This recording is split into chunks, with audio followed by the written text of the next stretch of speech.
like breaking, we are taking, this is our time. Just breathe, this won't be a hard fight. The truth cash out in the night.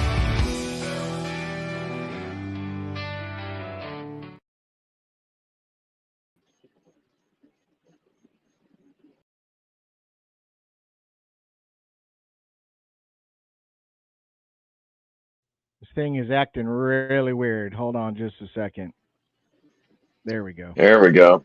We just had a thunderstorm. Yeah, we just had a thunderstorm go out, and I literally had a power, one of those quick flickers, and dude, it shut most of the stuff down. I had to run. I had to get this and that. Bad Yeah. storm outside. Well, I put up an avatar myself, hopefully to maybe not eat up so much bandwidth. I don't know. I don't know if that'll help or not, but we will see. No, I think last week it was definitely an issue on his end. Absolutely, because Oh yeah. you were coming across really good, and everybody was saying I was sounding good, but every time he spoke, it was just really bad, really bad. But Yeah, unfortunately, this stuff doesn't work during storms, but I just got some rain. I'm hoping it'll hold off, but we will see how it goes, I guess. yeah, So we how got a you few been people feeling? in. Well, I didn't. Did I tell you what happened to me last Saturday? Last thing I remember is you were, I know you had to go to the doctor. You're having heart problems. Well, I was having a heart issue. Um, and then last Saturday I was watching a podcast. I was in the chat room. It was Dirt Road. It was his podcast, and we're having a good time and everything. And then I got feeling really bad, and I've been dealing with this other issue, and it just took a toll on me. And I literally typed, "I'm heading to the ER." Got up, got dressed at 11 o'clock at night. I was on my way to the ER.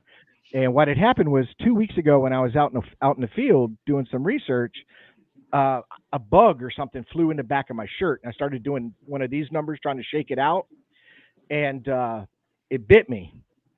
So I don't know exactly what it was. Could have been a spider. I thought it was maybe a wasp or a bee or something had flown down my shirt. But I didn't do anything for 2 weeks, and this thing got really bad, really bad. So I had to go in, and they had to cut it open and clean it out. And they said there was actually some dead tissue, and they had to clean that. And they put me Good on some Lord. really, it was bad. They said if I had waited another week, I would have been in really bad shape because it probably would have hit my bloodstream. But they got me on some They didn't know what really it was. strong. No, I can't tell what it was unless I killed the bug and saw the bug. But they had me on some No. pretty heavy antibiotics, and I'm on the last couple of days of it. So Monday would be the last day. So, but feeling a whole lot better, whole lot better. Feeling Yeah, great. man, that's the bad part about running around in the woods in Florida. Well, I've always concerned about Lyme disease or something like that, but I never get ticks on me, never. Or if I Dude, I'm do, covered in ticks, constantly yeah, covered in ticks. I have I no idea how I haven't gotten Lyme disease. they're bad in Ocala, but when you come down here, never. I mean, I can go up there or something, and I've been to other areas and I got maybe one tick, but here, none, none. So that was always my biggest concern. I've been bit by spiders. I got bit by one in the Philippines that really jacked up my arm for a little while. About no, maybe 6 years ago, I got one on the back of the leg that really got bad, but nothing like this on my back. Nothing. I mean, it was pretty bad. So, but they got me Well, cleaned I'm up. glad they got you good. Yep. So let me say hi to a few people. We got Sharon. I think I saw Risto in there. We got Henry. We got Nana Anna. We got Sunshine. Hey, Sunshine. Um, What's up, so everybody? And we're just doing so good. everybody knows, while we're going through the interviews and you guys say hey and everything, like I'll wave every once in a while, but I don't want to stop the guest. But just Yeah, know that we do see those hellos and just assume that we're helloing back. But yeah. I don't want to stop our guest in the And middle, we but we actually appreciate you being here. exactly. And we do try to get to all your questions. We really do. But if the conversation is going and it's rolling and it's really good, sometimes we miss them. You know what I mean? But tonight we're gonna have a dirt roads in the house. You know, that's my boy. But tonight we got a fantastic guest, man. I've been looking forward to this for so long. I was really disappointed when he canceled out last time because he had to. I think something about flying to the moon or something. I don't remember. But Oh, he's an astronaut on top of yeah. everything else. Well, Man, that's they great. say if you go into low Earth orbit for 2 minutes, you're considered an astronaut. So, No, yeah, apparently so. so I'm a gynecologist. So, anyways, I'm glad he immediately was like, dude, I want to come on, reschedule me and all that. So here we are. I've been looking forward to it. I did make a boo boo today because I put everything out at 7 o'clock out of habit, but I knew, and there was a conversation that it was supposed to be at 7:30, and I just brain farted. So I had to go back and repost everything. So hopefully we got everybody here and we're gonna have a good time tonight. So I want to say something. I posted it in there. Other than politics and religion, there is nothing off base. Steve will answer everything, but know this: he's going to be honest. Okay, if you like or dislike, he's honest, and he's going to tell you like it is. And he's got a ton of experience in this field, not only as a researcher, but he's a TV personality. You'll see him on it. You'll recognize him. He's been on many shows. I'll let him tell those. He's an author. He's wrote I think it's 7 books. He's written a lot of books, and I've purchased one. I showed it to you guys on the show last week or the week before last when I got it in the mail, and I'll put that posting up in a little bit on the book that I got. Really been looking forward to this guy. Really been looking forward. So let's get him on here. Hey, Steve. Hello, mucho que Mr. pesto. Kulls. What's going on, gentlemen? Not John and much, Two man. Bears, good to meet you. Good to meet you. Finally. Yeah, you too. Glad to have you on. Richard's been excited about this one. I have too. We are going to have a ball tonight. Where Oh, are you, yeah. real quick, where are you at? What state are you in? State of confusion. No, I'm in the state of New York, Oh, okay. north of Albany. So we're the real upstate New York. We're not, like Right. Middletown, which is, 125 miles south of here. That's not upstate New York. That's You're in that's the a big, actual woods.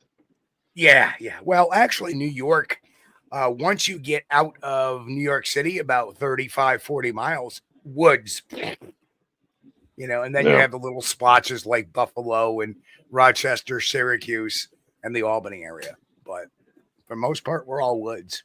In fact, we have the biggest state park in the United States, the Adirondack State Park, over 6 million acres. Oh, Wow. wow.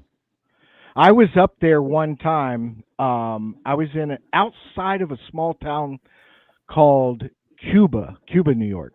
Ah, home of Cuba cheese. Yes. Yeah, I don't know. I was up there with sort of family, and there's foothills and forest up there, and I was hiking through there. It was gorgeous. It surprised me how beautiful it really was because, like Florida, when people say Florida, they think Miami Beach, the Gulf Coast, all that, Disneyland. When we think New York, we always think New York City. Right. We don't think the forests and the Adirondacks and the hills and stuff like that. We actually have a section of New York called the High Peaks region, which has all these very tall mountains, 9,000 feet, 8,000 feet, 7,000 feet. Oh yeah, it's beautiful up there, but too cold for me. Can't deal cold. Can't do it. Yeah. I haven't researched lately because it's just so hot. That's the only reason I can give you. It is just too hot. We had a heat index the other day of 114, and so that's what's really keeping me out of there. But I will take that over freezing temperatures any day of the week. Well, we have a very small, really, if you want to research comfortably, which at my age, I only research during the comfortable times, which just happens to be the peak season for Sasquatch research in our area. Yeah. My research area, which is part of the Eastern Adirondacks, we see activity start to spin off in late July, and it goes through about mid-December. And so my favorite time of the year is obviously September, October, and the first few weeks in November, when, the temperatures will range from about 40 degrees to about 65 degrees, right in there. And you don't have to worry about bugs, or spiders for that matter, unless you got a good fire going. It's just what a beautiful area this is to research. And I've been blessed to find an area that I could actually keep going to that had activity. And now they've kind of, I believe they are used to, that's right, peach snapper would be fine. An area where there's activity, and that my continued usage of that area has got them kind of curious about me, and they come in a lot of times. I'm very much like the Jane Goodall method. You go in there and you announce yourself, and eventually they realize after all these years that I'm not a threat like any other animal. And people say, well, that's very human. Like, well, I don't want to anthropomorphize it, put it into human terms, but just getting out there and going out there and getting them used to you kind of makes them a little easier to come a little bit closer. And then every once in a while, something will happen, like during the pandemic. I went up there in May just to see what was going on, and the place was packed with people because that's where everybody flooded to. And it caused a few years where there was no activity whatsoever. So, yeah, I think Johnny does the same thing. He's spending a lot of time in a specific area, and he's getting contact. Yep. Yeah, the kind of like you're saying, patience. I decided very early on that being aggressive was a waste of time because they Right. run circles around us. So my whole goal was to be as unaggressive as I could be comfortable with. So that seems to, after years, the past 2 years, have been really, really pretty impressive. So you're definitely on to something there, I believe. Well, I've been researching this area since 2000. So Wow. it's How did you find the area? well, there was this couple that had an encounter. They went off trail and something started to scream at them. And they decided, well, maybe we should go back and get out of here. And as they're leaving, the gentleman, who was pushing his wife forward, kept seeing something very dark and large move darting from tree to tree while it screamed at him about 6 or 7 more times, as he said. And he said the screams were like unlike anything he had ever heard. He had been coming up there, that same area, since he was a kid. And he was familiar with bear and other sounds that come out of those woods. He goes, I never heard anything like this. And he goes, every time it screamed, I could feel it in my chest. Well, to me, that spelled a very territorial response. When if you look at primate behavior, the only time they really get aggressive or angry is when you're invading their territory. I mean, think about you're sitting at home and a strange animal walks into your house. You're going to try to, your first ambition, your first intention is not to, kill the animal. Your first intention is just to get it out, right? Get out of here, just scat, move. That's what they're doing to us. Well, I 100% agree. 100%. That's almost exactly how our other main research area unfolded. So we had a guy that he reported when he was 19 years old, 2 of them came up behind him and screamed at him. And then over 30 years later, we go out to the property and it's just exactly like what you're saying. It was the territorial nature of the interaction that actually brought us out there, because it was like they definitely didn't want to leave. And that's, it was pretty extreme. So that's pretty cool. 2 of them screamed, and one of them must have been a mother-in-law squatch. Yeah. Possible. I don't know. I think my first encounter was a vocal encounter, and I think it was territorial. I think I had entered someplace I shouldn't have been. Well, the amazing thing is that I have never heard or seen any aggressive behavior or attempts or howls or anything like that, other than just casual rock throwing. had several times in that area where we've had rocks thrown at us, not very aggressively. We've had a few vocals, but they're very like whoopish vocals.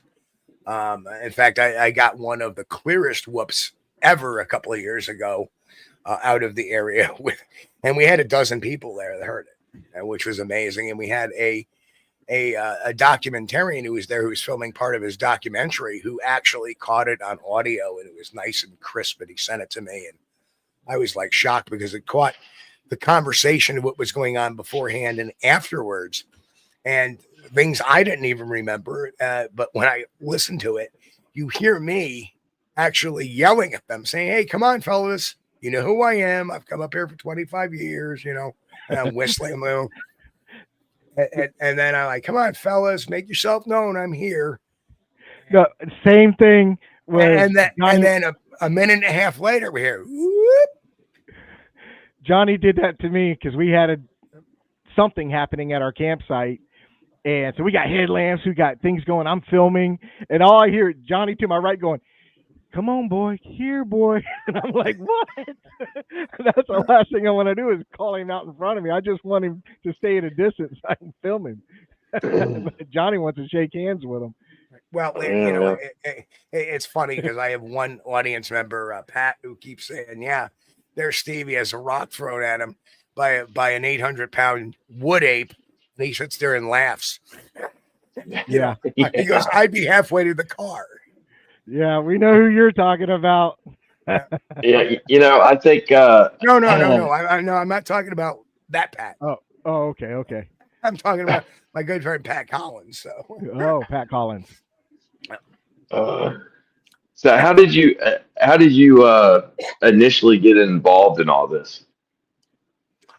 There was a ad in a want. No, actually, I had a friend of mine that had read a book called Monsters of the Northwoods, and he had basically referred me to, "Hey, you got to read this book. It's about Bigfoot sightings in our backyard."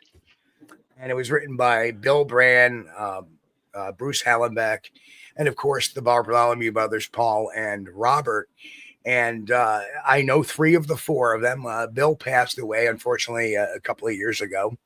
But I've known 3 of the 4 authors, and I've actually spoken to the 4th author. And I considered those 3 kind of my mentors because I got to know them. I got to work with them. I got to be in the field with them, which kind of is like a really weird dream, like a weird dream. You read this book. Here are these guys that wrote this book. And wow, this is fascinating stuff. I'm a professional investigator by trade. Let me see if what they're saying is true. And it turned out it was. And then eventually I started meeting Bill and meeting Paul and meeting Bruce. And I was like, wow, you guys, basically have been my mentors. And to spend time with them in the field and learn some of their processes.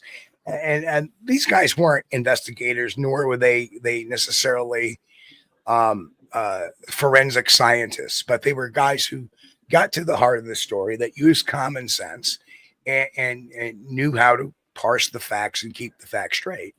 And that was really big in my training. I had the other tools, the investigative toolbox. I had that. So, and you're forensic based. I'm more criminal psychology based. I am do I know the forensic side? Absolutely. Because a lot of times in my job, I was everything. Here's your case. If there's something to be collected, I would need to collect it. If there was something that needed to be preserved, I would have to preserve it. I was responsible for keeping a chain of evidence, but I'm a trained forensic interviewer and interrogator. And now those are all based on psychological models. And a lot of people think that, an interrogator is supposed to be, you did it or anything like that. It's not like that. And when I see that, I even see like documentaries where detectives are getting in people's faces, I'm sitting here going, they're never going to get a confession out of this person. And if they do, it's likely going to be a false confession. Because that's not how you conduct a good psychological professional forensic interview or interrogation. You should be listening, active listening, and let them talk, being non-accusatory, lessening the moral implications of their crimes. And what I had found too, very by coincidence, was that the psychological model behind hoaxers and hoaxing is no different than crime, because every crime is based on a bit of deception or getting over on somebody. If you think about that, what crime isn't getting over on somebody? Right. Well, that's what a hoax is. So the psychology of both a hoax and a crime are the same, because they violate mores. They violate, moral rationalizations. So that's how to attack it from. And that's why I've been so successful in doing that.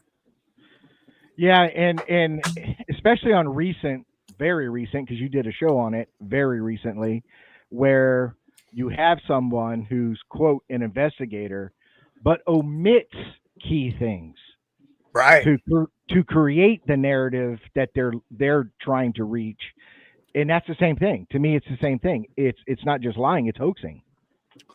Oh yeah, I mean, or it's bias. Don't forget, confirmation bias can lead people to do that too. Right. So what people fail to do in Sasquatch research is compartmentalize. They believe in Bigfoot. Okay, I believe in Bigfoot. So this guy just said he saw Bigfoot. So if you're not compartmentalized, you're apt to go in with all kinds of bias. How this guy likely saw Bigfoot, and coming from that attitude before even talking to the person. But each single case, I look at 100%. Okay, we the first thing an investigator does is determine whether or not there was a crime.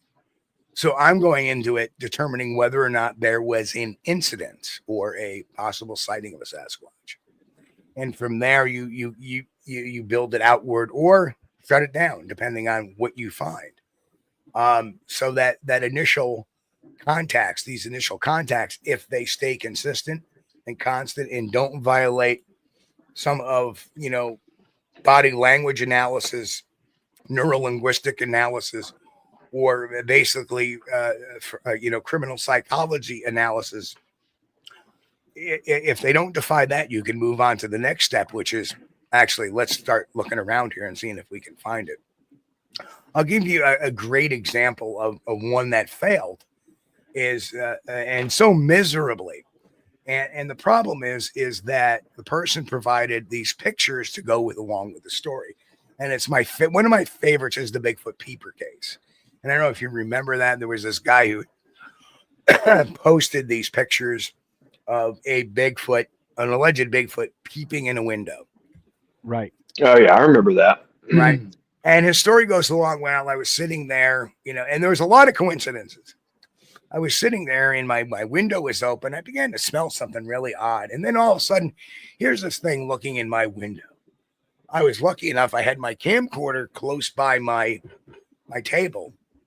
So I grabbed it and I started filming it. I filmed him for about, this is his story. I filmed him for about 8 minutes. Then my wife came in and she screamed and ran off. She called the sheriff's department, and I put my camera down. I ran and I grabbed my gun. And, the sheriff's department responded, but by that time it was gone. And they looked at the pictures and said, wow, that's amazing, or something like that. But I'm sorry, I lost the video in my mom, because I kept it at my mom's house and there was a fire. So the video got destroyed, but I still have these screen caps that I had covered. Now, if we take away the convenience of having a camera nearby, even let's put those two facts, or the fire that destroyed the video. If we take those two facts and just put them away, what's wrong with the story? And there was something I sat there and I go, this is glaringly wrong. And the fact is, you're going to film it for 8 minutes, but when your wife screams 8 minutes later, you're going to put your camera down and then grab your gun. Makes no sense psychologically. If you feel threatened, the first thing you're going to do is go for the weapon. Not going to go for a camera and go, okay. Right. So right then and there, I knew the guy was lying. And we see that a lot. Like you'll see one of the one of the videos. They had a Bigfoot video on Paranormal caught on camera a few years ago, and you see this little shadow behind a tree peeking around, and there's a father and a son, and he's going, "Oh, look, son, look at this. There's a Sasquatch. Look at that." Now, listen, if you have a kid with you and you have an 8-foot, 7-foot hairy beast that's 50 feet away, what's your first reaction to be? We got to get you out of here. This is my child, right? It's not going to be, oh, look at the cute Bigfoot. Right. What would you do if you saw a bear out there? You're going to be hauling it. Well, if you saw this unknown cryptid, you're going to sit there and think it's harmless, unless you know it's somebody in a costume. So, yeah. Well, and you're right. And the funny thing is that picture you're talking about, those screenshots, they're still floating around out there. They're still, still going around. Right. You know what I mean? You can't get rid of those to get to the real stuff, because that stuff keeps muddying the water all the time. Yep. You know what I mean? Could you imagine having 8 minutes of a Bigfoot video? Dude, like, how would you even? Right. Dude, the first thing I would do is, I mean, for the next week, every hour of that week would be about nothing but getting that video out. So the idea of having it put away somewhere and then burning down at your mom's is just, that's ridiculous on its face. Like, who's going to take 8 minutes of video like that and not put it out immediately? Right. So then you start parsing the actual facts behind the whole thing. It turns out the guy was using his middle name as his first name, because his first name is associated with a very big stigma and a criminal arrest. And a few years later, part of that stigma, obviously caused more attention because he was caught working as a Santa's helper at a mall.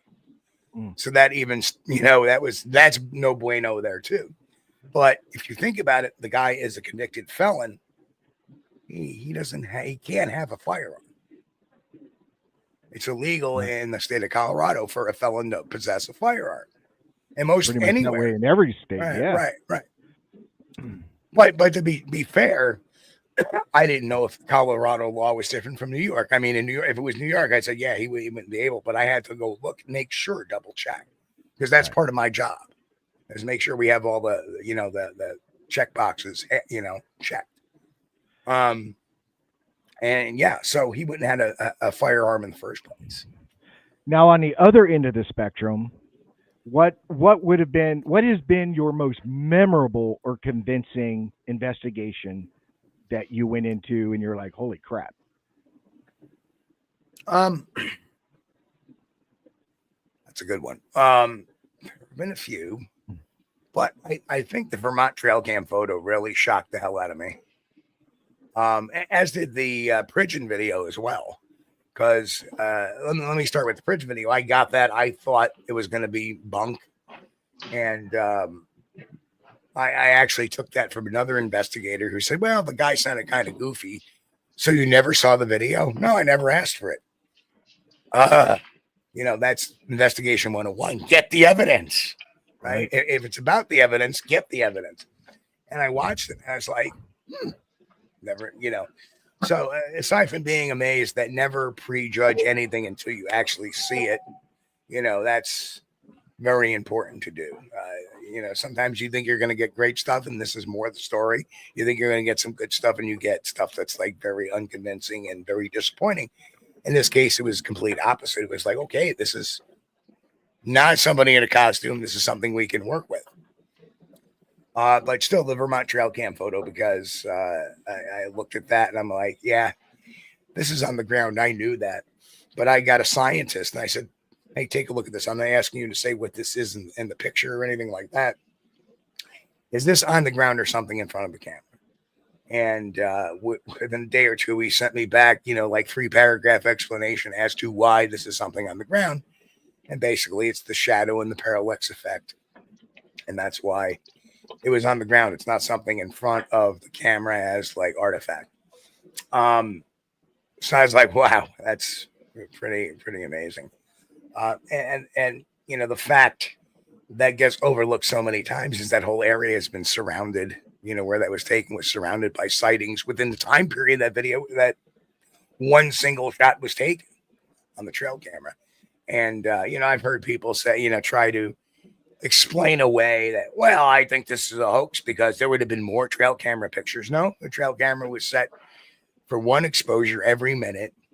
And we're talking about technology that was bought almost 20 years ago. It's not your nice new, 2024, 2025 trail camera. This is a trail camera that was manufactured in 2007 or 2008, so you're talking almost 20-year-old technology that this was taken with. I just bought a brand new trail cam and I spent a lot of money on it because the other ones I was having problems with, and they're just not 100% reliable because I went to not get the camera that day. I was going to pick it up the following day, but I decided to take my drone, fly it out there, and check to see if the camera was okay. See what I'm saying? I dropped that camera within 3 feet of the trail camera, or dropped my drone, and I was only probably 3 feet from the trail cam and level with it, and checked it out, even looked left and right. Everything looked good. I lifted back up, came back to where I was, and went home. Went back to look at the footage. It never picked my drone up, not one time. Now, what brand, if I may ask, what brand are you using? Which? The trail camera.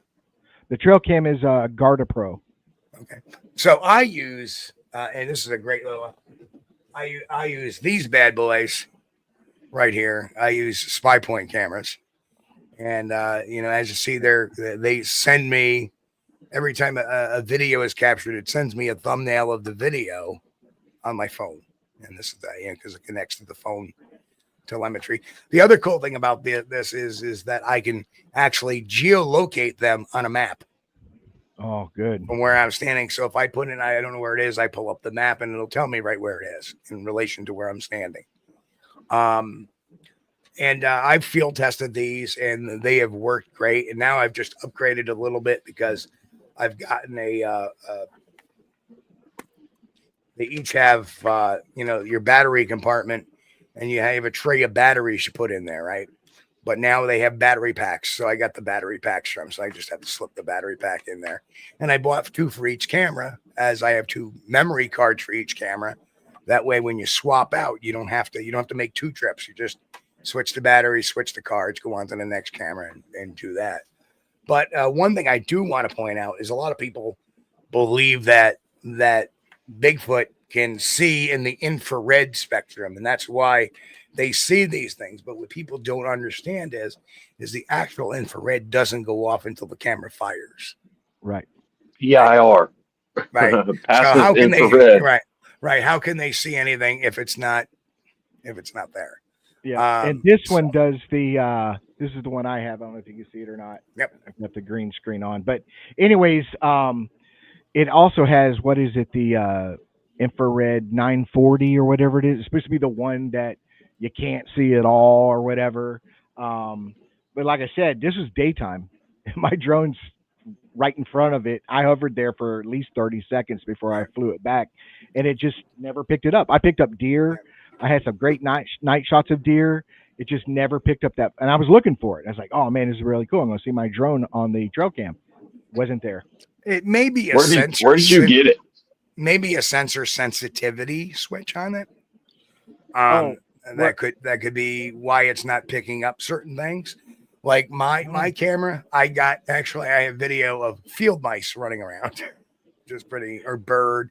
But some people adjust. There are sensitivity adjustments that you can make. That there is. Yeah. Well, so it may be a sensitivity adjustment that's just out of line. Yeah. Because I thought for sure it would pick it up. Bigfoot Dwarf asked, do you need Wi-Fi service? Not Wi-Fi service. All you need is a cell service. In actuality, when you buy these work off the Verizon system with SpyPoint, and they do offer a free plan. So as long as you have a phone that can connect to the 5G network, you can get your thumbnails. This will send it up to the Verizon network and to your phone. Does it do video, Steve? Yeah, that's what I primarily work in now. I started with pictures for about a couple of weeks. So why didn't I just try video? Because the older trail cameras, video used to burn the batteries out like that. These, not so much anymore. Now you can have, 30, 40, 70 videos on them, and it's not even touching the battery. So, Yeah, the one I got one of have those. is, Go ahead, Christian. the one I have is solar powered, and it works fantastic. I mean, it does not use any of the batteries that are installed in it because it's running strictly off of that solar panel. But if that solar panel, clouded air, whatever fails, it's still running on battery power. But I don't do the Wi-Fi because as soon as I pull up in park, it's not Wi-Fi. No service. It's not Wi-Fi. It is. It would be the LG network or the LG LTE network or the 5G network. Wi-Fi is internal. Right. Well, I can't even make a phone call out there. Right. If I got in trouble out there, I'm in a lot of trouble. Right. And in our neck of the woods, Verizon has the best overall coverage, especially like in Washington County, which is where Whitehall, New York is, the Bigfoot capital. So I get pretty solid signal out there for the most part. If I put it in my research area, likely I'm not going to get anything because that particular area is not so good. But I've been to other research areas in the Adirondacks, like in Saratoga County and in Fulton County, and the Wi-Fi signal's like, so you can obviously put them up. I guess it is Wi-Fi, but you do not need necessarily a plan other than your own phone. Right. And you can, SpyPoint has a few of them that have different network systems. I chose Verizon because it works the best out here. And maybe somebody needs an AT&T provider or whatever. And usually you're going to pick the same service that you're using with the, which is compatible with the camera. So I got one of those. I got one of those cellular, the 360 trail cameras, and it's an awesome camera. Like, I love how it works. The only problem was I was paying for like the best plan that they had. I think it was like $20 a month, but I needed the video. And what I didn't realize is not unlimited video. You only get I don't know how many videos per month. And I'm like, dude, I'm going to waste half of those setting it up, So that kind of dampened my efforts a little bit on that one. Well, so look at it this way. Drawing board. But you do get, and if it's SpyPoint, they do have limited video transmission, but at least you get a thumbnail. And that's important because now I know something is on this camera that I need to look at. Right. So you can at least check the SD card. Right. Eventually, okay. Now I know there's a video here, there's video here, video here. Okay. Right. I'll take a trip to the camera. Let me do my hot swap. I could take that chip back now and look at this. And I actually ran these cameras for a year behind my house. And man, I had gotten Bobcat, gotten, everything and anything. And it was always fun to, it was always fun to see what new critter I could get. Like, oh my God, first time the possum showed it, first time the raccoon, there's a groundhog. Look at that. And then the field mice. So there was all kinds of things, but the fox and the bobcat were the fun times. Masquatch, any thoughts on using doorbell cameras for short time setups? No, because the damn Sasquatches keep ringing them. I would not really use a doorbell camera. I use the right equipment for the right purpose. Right. If you're using one of these and you get a good video on it, because you got to look at the resolution in a doorbell camera. And then you have to be nearby the hub to connect, Yeah, you have to have Wi-Fi with those. Yeah. It's not like I could take my doorbell camera and put it on my neighbor's door 3 doors down. It wouldn't work. Yeah. So, I would stick to these. And, you can get even these now, you can get for under $100 a piece. And even if you're not using the necessarily transmission of it, at least the free plan, you can get the thumbnails. And I think they give you like 3 or 4 videos. But you can only get them in 1080, or 720. But on these, you can actually, when you pull them off the card, you get them in full 1080. But you won't go wrong with one of these, and they're not, like I said, they're not very big. So you can, when you set them up, you set them up on the tree, and off you go. And the battery will last you almost a month in these, no problem. Wow. So, how do you balance skepticism with open-mindedness in your investigations? How do you balance it? Is well, first of all, I never did not believe a Sasquatch existed. I always kept an open mind to it. But I also believe that people tell lies and people tell stories for various reasons. And that's really what you need to keep in your mind to any investigation. Is people will tell stories, people will tell lies, but Sasquatch is real. And that's how you balance it. It's like, okay, am I looking at something that is real, or is this something that somebody made up? And it matters not to me when the investigation, when you compartmentalize, when you complete that investigation, if it's a hoax, great, we solved it, it's done, it's over with. We can move this one off the board and remove any question about it. But then you have ones that are kind of in the middle.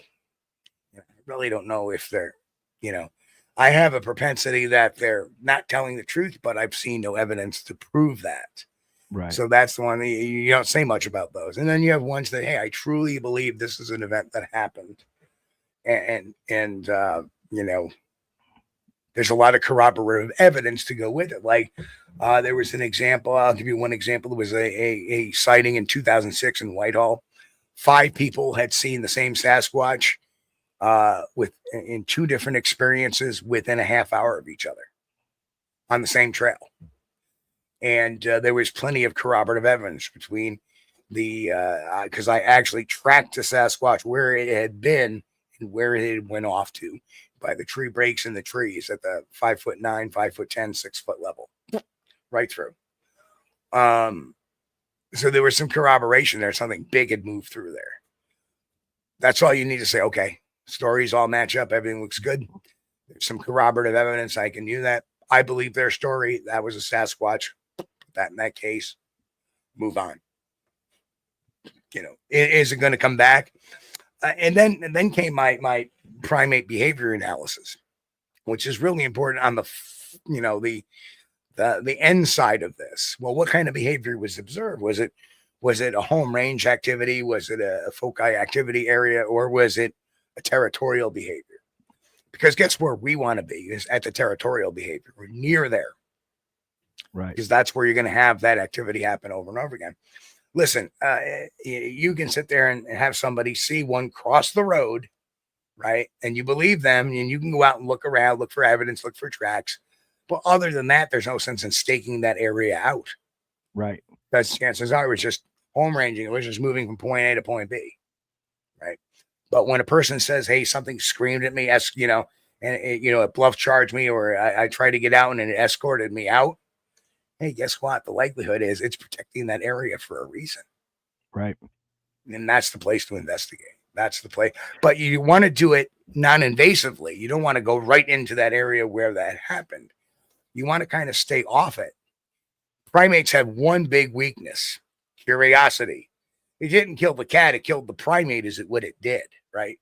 Because if you think about it, something goes boom. What's the first thing we do? What was that? Right. Right? Cats, dogs, right? So primates, that's a primate thing. It's we hear something strange, we go investigate. Right. So if you find a territory, you go close enough to that territory, start making some noise, have them come out and investigate. That's the game plan. Remember, I was taught. I was taught a long time ago that a Sasquatch always has to be in control of the situation. But us, we're smarter than them. We have to make them feel like they're in control. And that's the reason why I do that the way I do it. Right. That's a good thought. That's a good idea right there. Yep. But you're exactly right. Yeah, because one of the things I say this comment quite a bit is, Everybody should go into research and stuff like that with a level of skepticism, because skepticism creates questions, questions create answers, and that's why we're out there, is to find the answers. You know what I mean? So I've always been a big proponent of that. You know what I mean?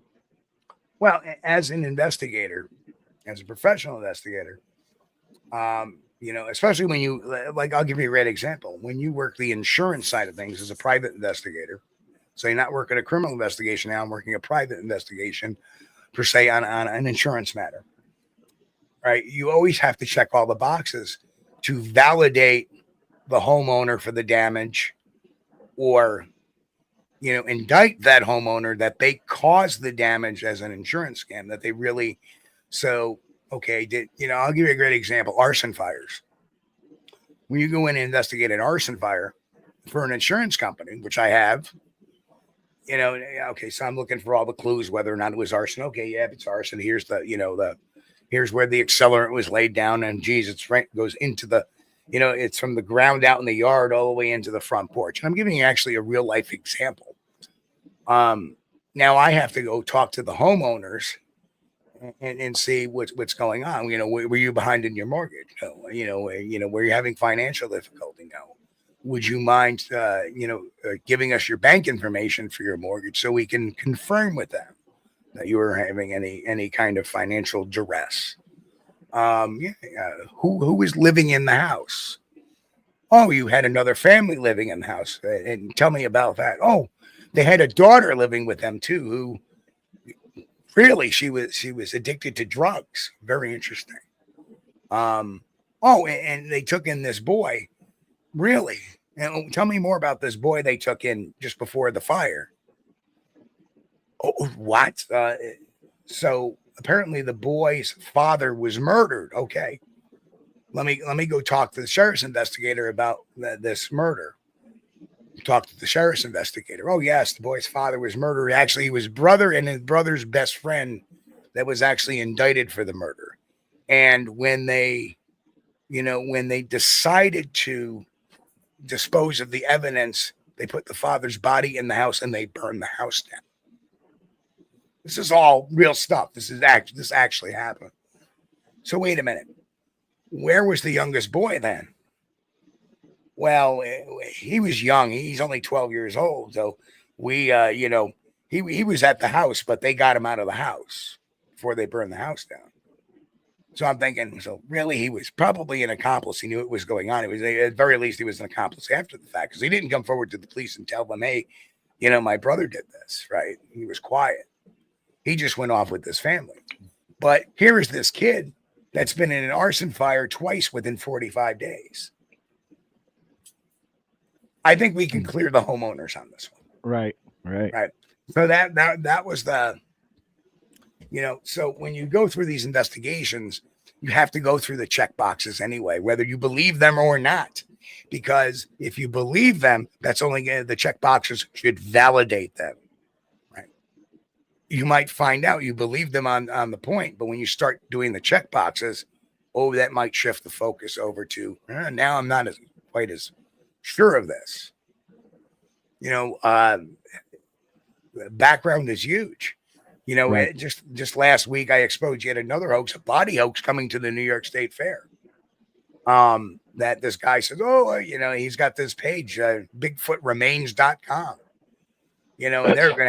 And they're going to have this body at the New York State Fair. You just pay $9, you come in and see it. It's a breakthrough that area, shocking. It's going to shock science to the core. Oh, that's a Rick Dyer playbook. No, in actuality, this guy did it about the same time as Rick Dyer the last time. Turns out it was an art crew or an art gallery or some artist that's behind it, and he's done this before. Probably about 10 years ago. I remember watching that show. And that's what makes your show so interesting, is your breakdowns. Either it be a video or a photograph or whatever. You really, really, really broke it down. A prime example is the one you just did, where the guy's evidently on his back porch and it's off in the distance under the light and stuff like that. I have that video. Somebody had sent that to me. It's in my phone. I hadn't done much with it. I looked at it and said, okay, it's interesting, but I didn't go further than that. I just kind of moved on to something else. But you did a complete breakdown on it to show, all the possibilities of why this could be a hoax. Right. You know, The huge thing is we can leverage artificial intelligence, not in so much in analysis of maybe emotion or, well, even in emotion, it does very well. And it can remain objective. It can remain impartial. I've analyzed things expecting one answer for the AI to tell me something else, and it gives me the reasons why. But I looked at this film, and automatically the model engines that I use, and I use multiple engines to kind of verify one another. But they used we knew the camera type, which was huge, so it knew the exact pixels in a picture or video it would take.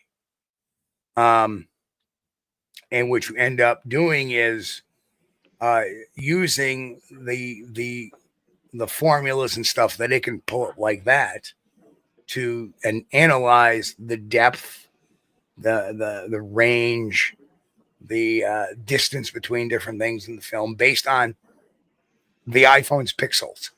right. And it can take the picture and break it down into pixels.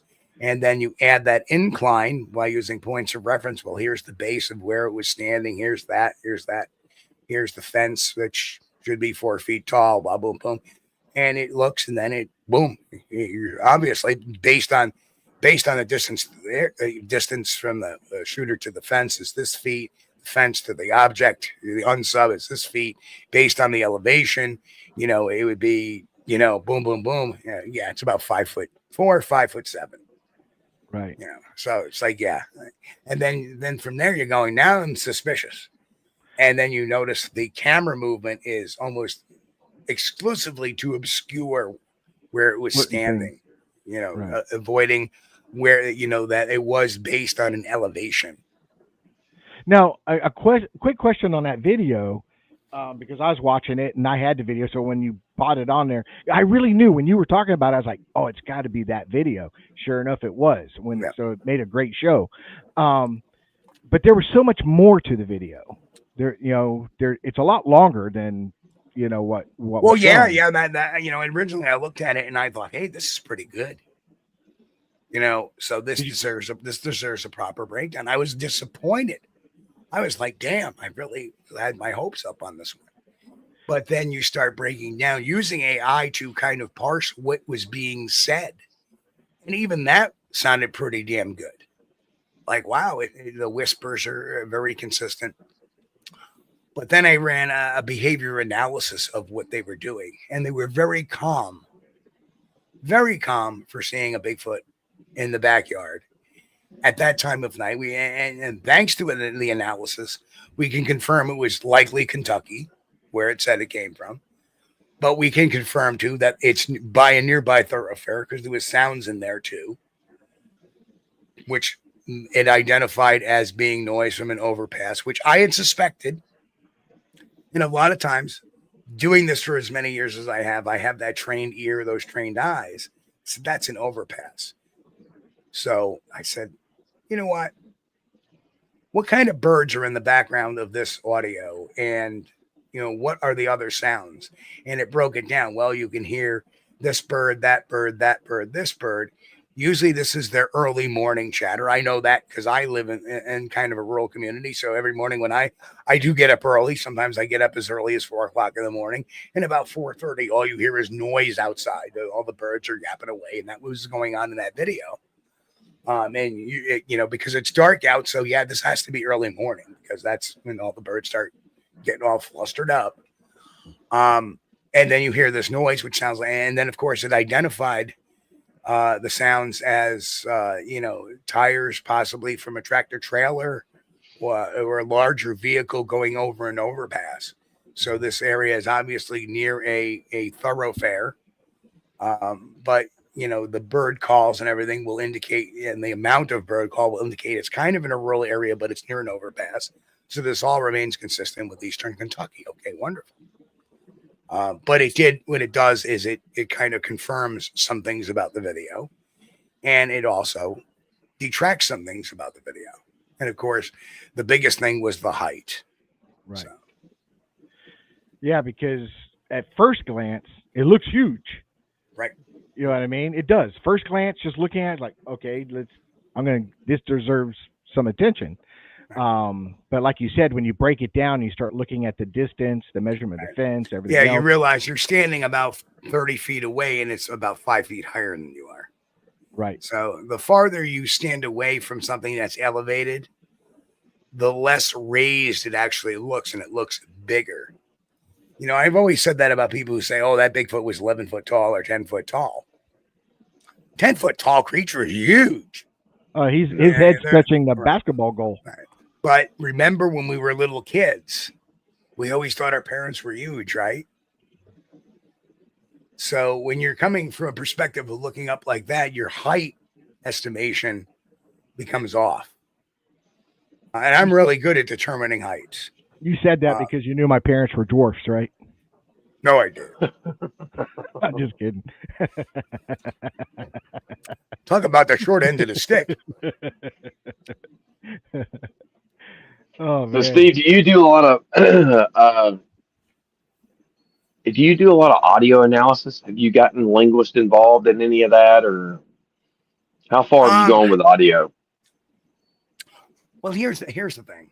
With audio, we do only have one sample really that's long enough to break down to see if it's language or not. Right. And that would be the Sierra Sound. And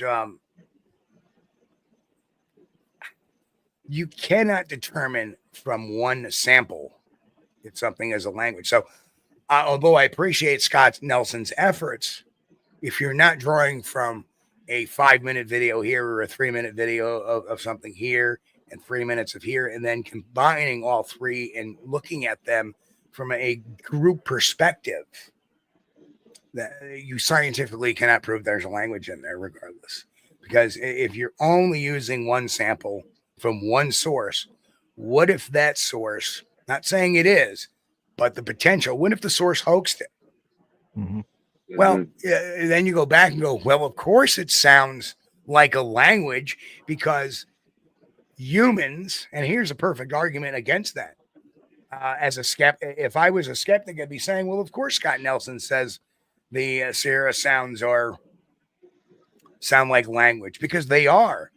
Because us as human beings, if we chatter like a Sasquatch would, we anthropomorphize it. We chatter like a human would chatter. So therefore it would give it language-like structure, wouldn't it? So there is a great argument, against those being real by Scott Nelson's analysis too. Right. So looking at it from that aspect as well. So to me, although it's a good college try and I appreciate it, but from a science standpoint and even an investigator standpoint, and I think like an investigator, that also has the other pitfall of, that's a hoax. Of course, it's going to have language structure to it because humans cannot resist anthropomorphizing how a Bigfoot would talk. So it would have language structure like ours. Right. And the reason why I asked, I've got a piece of audio that I would love you to debunk for me. And it's a piece of my audio. And I can't get it. I'm personally not good enough on Audacity to clean things up the way they could be. I know there's a lot that I'm lacking. Johnny, send it on over. We'll keep it between you and me when I can parse from it and see what it comes out to be. Well, I mean, you don't have to be. If it's not what I think it is, I want people to know it's not. It's not going to hurt my feelings. But I will give you the entire report, and you can do whatever you want with it. Okay. Okay. That's the way. When like I say, I just want to do this as a service to people. I don't want to sit there and off-put them saying, well, geez, if I send it to Kulls, he's going to put it all over the internet. If it's wrong and make me look like a fool. No, I wouldn't do that. Somebody sends me something in confidence, it stays in confidence. Okay, let's kick it out there. And if the person says, hey, yeah, you know what? I was wrong, but hey, you know what? If you were right, if you were wrong, and you want to come on the show and talk about it and show the analysis of it, that's a good thing because it shows how science should work. But what happens Well, is, I think people they don't, especially researchers, but I think everybody we do it to ourselves. Everybody is you're you're already walking on thin ice because you know something exists and you want to be able to prove that. But every time you get it wrong, people are like, "Well, there you go again. It's not real." Blah blah blah. So people are so afraid of making mistakes. If if people would just allow themselves to be like, "Look, you're making an effort. If you screwed up, you misidentified something, you got something wrong, and like you said, you admit to it, just move on." But dying on a hill for something that you could just say, "Hey, this is a mistake," or whatever else, I think a lot of people get caught up into that. And I well, want to know the truth. I want to know what I got. what So what happens is people get caught up in what they call cognitive dissonance. Is they get something they found, they put a belief around it, and even in the face of unrelenting evidence, they continue to deny that evidence that debunks their claim. I'll give you a great example, and I'm not gonna. I don't want to name names to bring harm to your show, but there was this one particular gentleman that was pitching. No, this is your show. You can name names. Well, I don't know if you want me to. All right, so. There was this one particular guy out of Texas who was running these paid field expeditions, and he had happened to play this audio tape. Well, this is what we caught on our last expedition. And one of the researchers there got a hold of the recording that he was passing around. And he had actually played it on a show, something you guys might have heard, the Sasquatch Chronicles. And I got a hold of that video and did some searching. And one of my little, being in this business as long as I have a lot of sources and resources. And somebody said, "Hey, I think I know where this came from." And it came from a YouTube video, gorillasounds.com. And I actually played it side by side. It was the same call, except for in this guy's call, Garrett, his call, you could hear the background of a fan running. Like what he did was, here's the speaker to the YouTube channel, and he just put the Zoom or whatever digital devices right in front of it and hit play. Because you could hear the background of an air conditioning unit or a fan of some sort, or some sort of mechanical background going on. So then I took the waveforms and matched the waveforms of the two. So there you have it.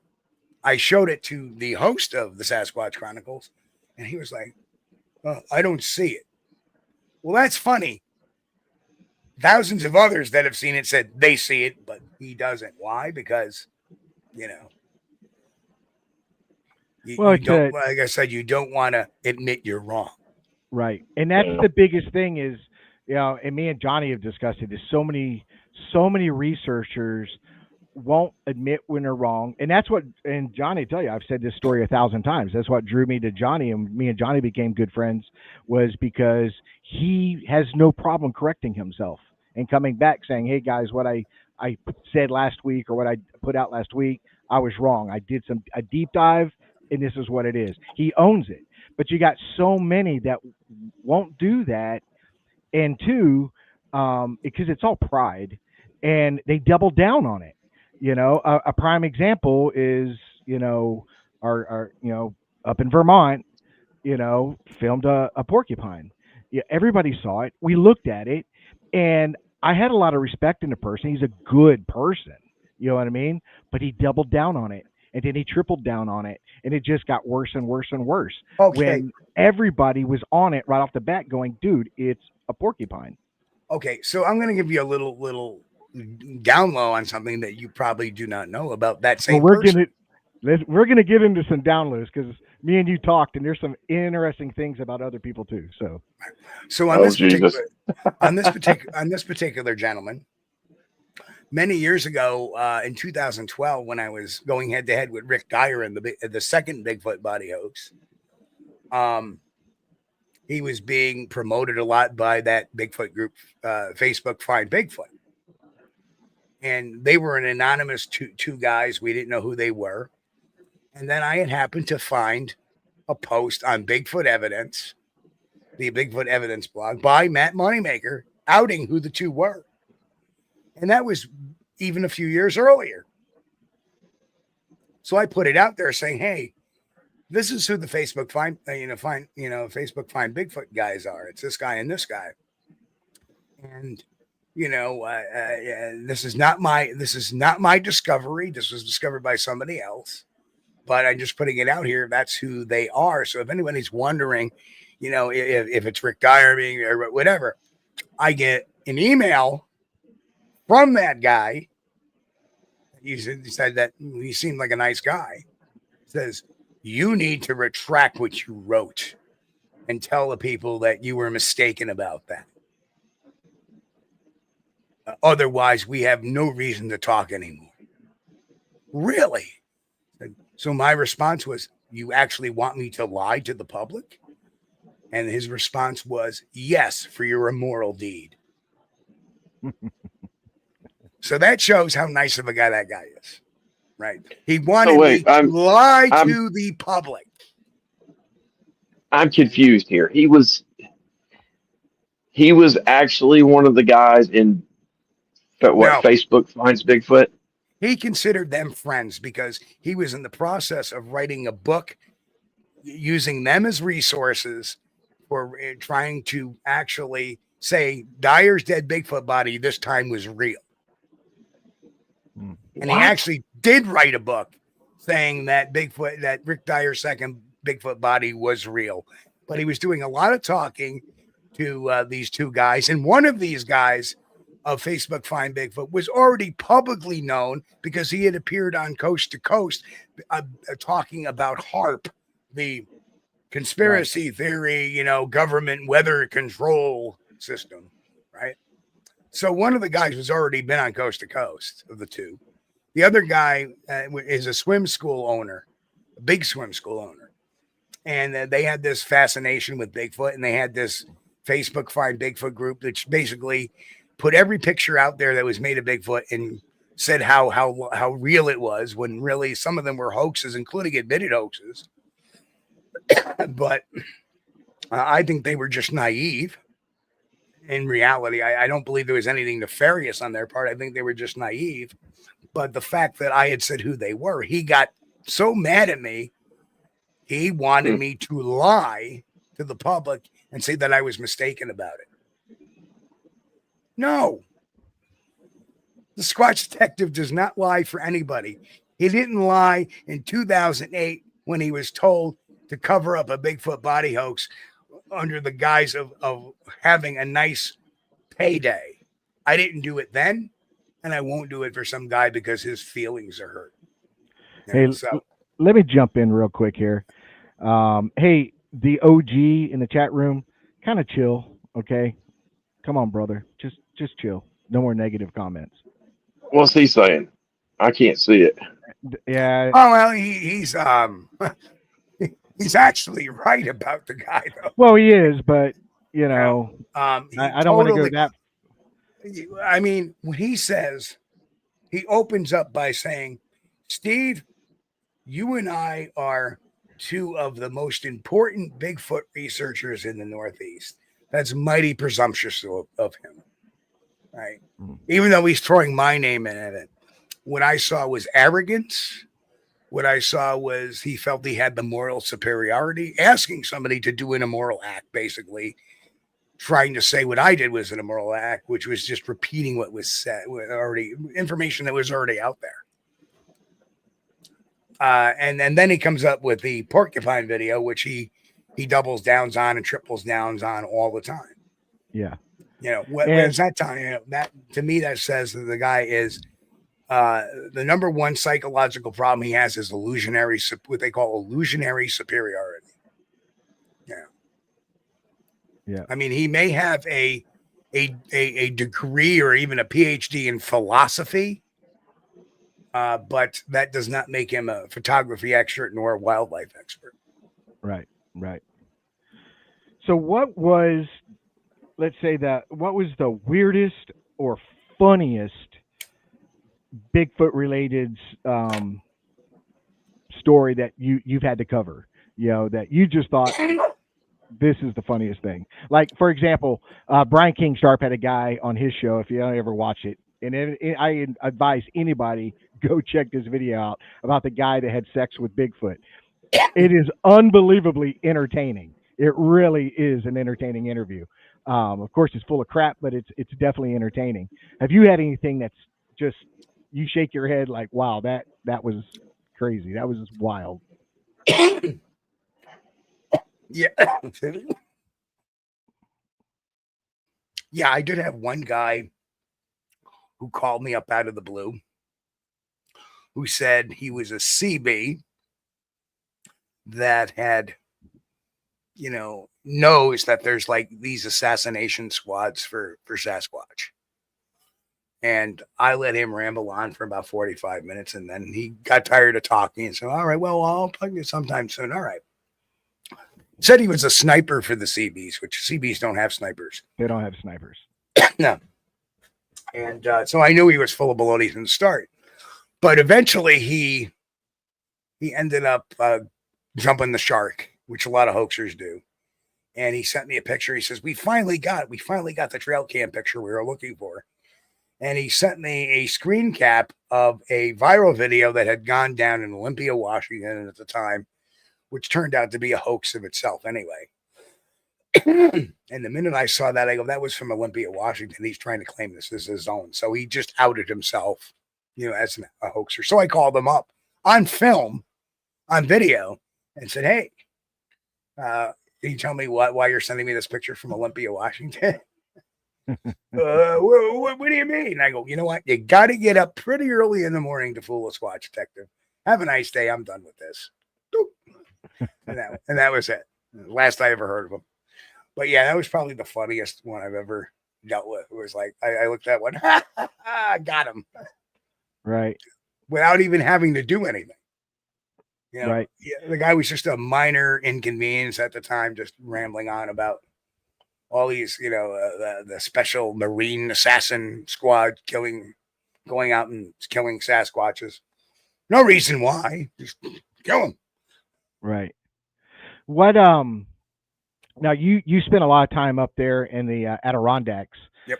What is the best evidence that you found in your research, your personal research? What are some of the great things that you have found? Well, in 2006, probably one of the best forensically things that I can claim.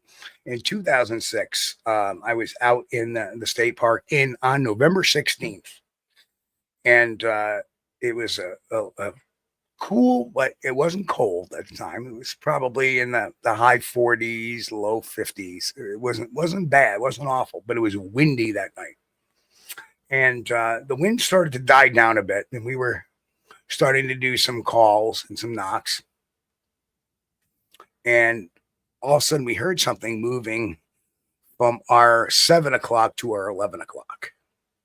Like just this big movement of brush, like something walking bipedally. And then it hit us, this stench. Boom. Now, in my youth, I was a paramedic from 1989. I was an EMT. In 1992, I became a paramedic. And I did that until in I think I expired in 98. From that point, I was used to smelling death. I knew what death smelled like. I've been in houses where bodies have been there for a couple of weeks. Yeah. And this was worse than that. And it wasn't quite that, but a little similar, but not quite. It smelled like death, skunk, wet dog, musk, all rolled into one. It was like, whoa. And I'm like, all of a sudden my eyes just got like, this is what they're talking about. This has got to be the smell they're talking about. I've been in research at that point 7 years. This is the smell I've been hearing about for the last 7 years. And we hear it walking. So then we start going back down the trail looking for tracks, and we find a trackway. So I cast one of the prints that night, come back the next morning, find a trackway. We actually casted the best one of the group, because the rest were in leaves, so you really couldn't cast in there without a lot of trouble. And we tracked it for about 100 yards back down into the, backtracked it, I should say, into the wood line, because once it broke into the brush, it was really hard to see, or find, because the road was, the dirt road was probably within, 50 yards of that. So, but we wanted to see the source where it came from. And we went down this hill, and the strides were huge. The strides were like easily 3 foot, 3.5 foot strides going uphill. I'm talking at a incline of about that steep, and they were still 3.5 foot wide. In fact, it took my 6.5 foot tape, took 3 steps and 6.5 feet. 2 steps, 1, 2. So you're talking at least 3.5 foot, 3.25 foot steps going at a steep grade going uphill. And we eventually lost that track when it went down to a stream. Or I should say, lost the trackway. A year and a half later, not to my knowledge, because I didn't actually see it until 2 years after he cast it. My buddy Frank, he's like, "Hey, Steve, you see the cast I got up at, blah, blah, blah." And it was within a mile of where I had cast mine a year and a half afterwards. It was the same damn footprint. Oh, wow. Same toe anomaly, same callus on the footprint. When you look at these tracks, there's 3 measurements. You always look at the tracks: the heel toe, heel width, and the toe splay. And 2 of those numbers in a similar track should be the same. Your heel width, your heel toe should be the same. Your heel width should be the same. But your toe splay in each track in a trackway should be different. Some should be bigger, some should be smaller, some should be a little bit in between, right? Reason being, as a bare foot hits the substrate, the softer the substrate, the more substance gets under those toes and pushes them apart. That is how we determine whether something is biological or somebody with a stamper or, basically, stompers on their feet, because the toe splays never changed. And the toe splays were different. Heel width were the heel width was the same, and the toe heel were the same, but the toe splay was different. And his toes were clearer than mine, and they happened to be a little bit wider than mine. So to me, that's like one of the best pieces of forensic evidence that I can say it had occurred in my tenure so far. And by any means, that's something science can't argue with. Right. Just So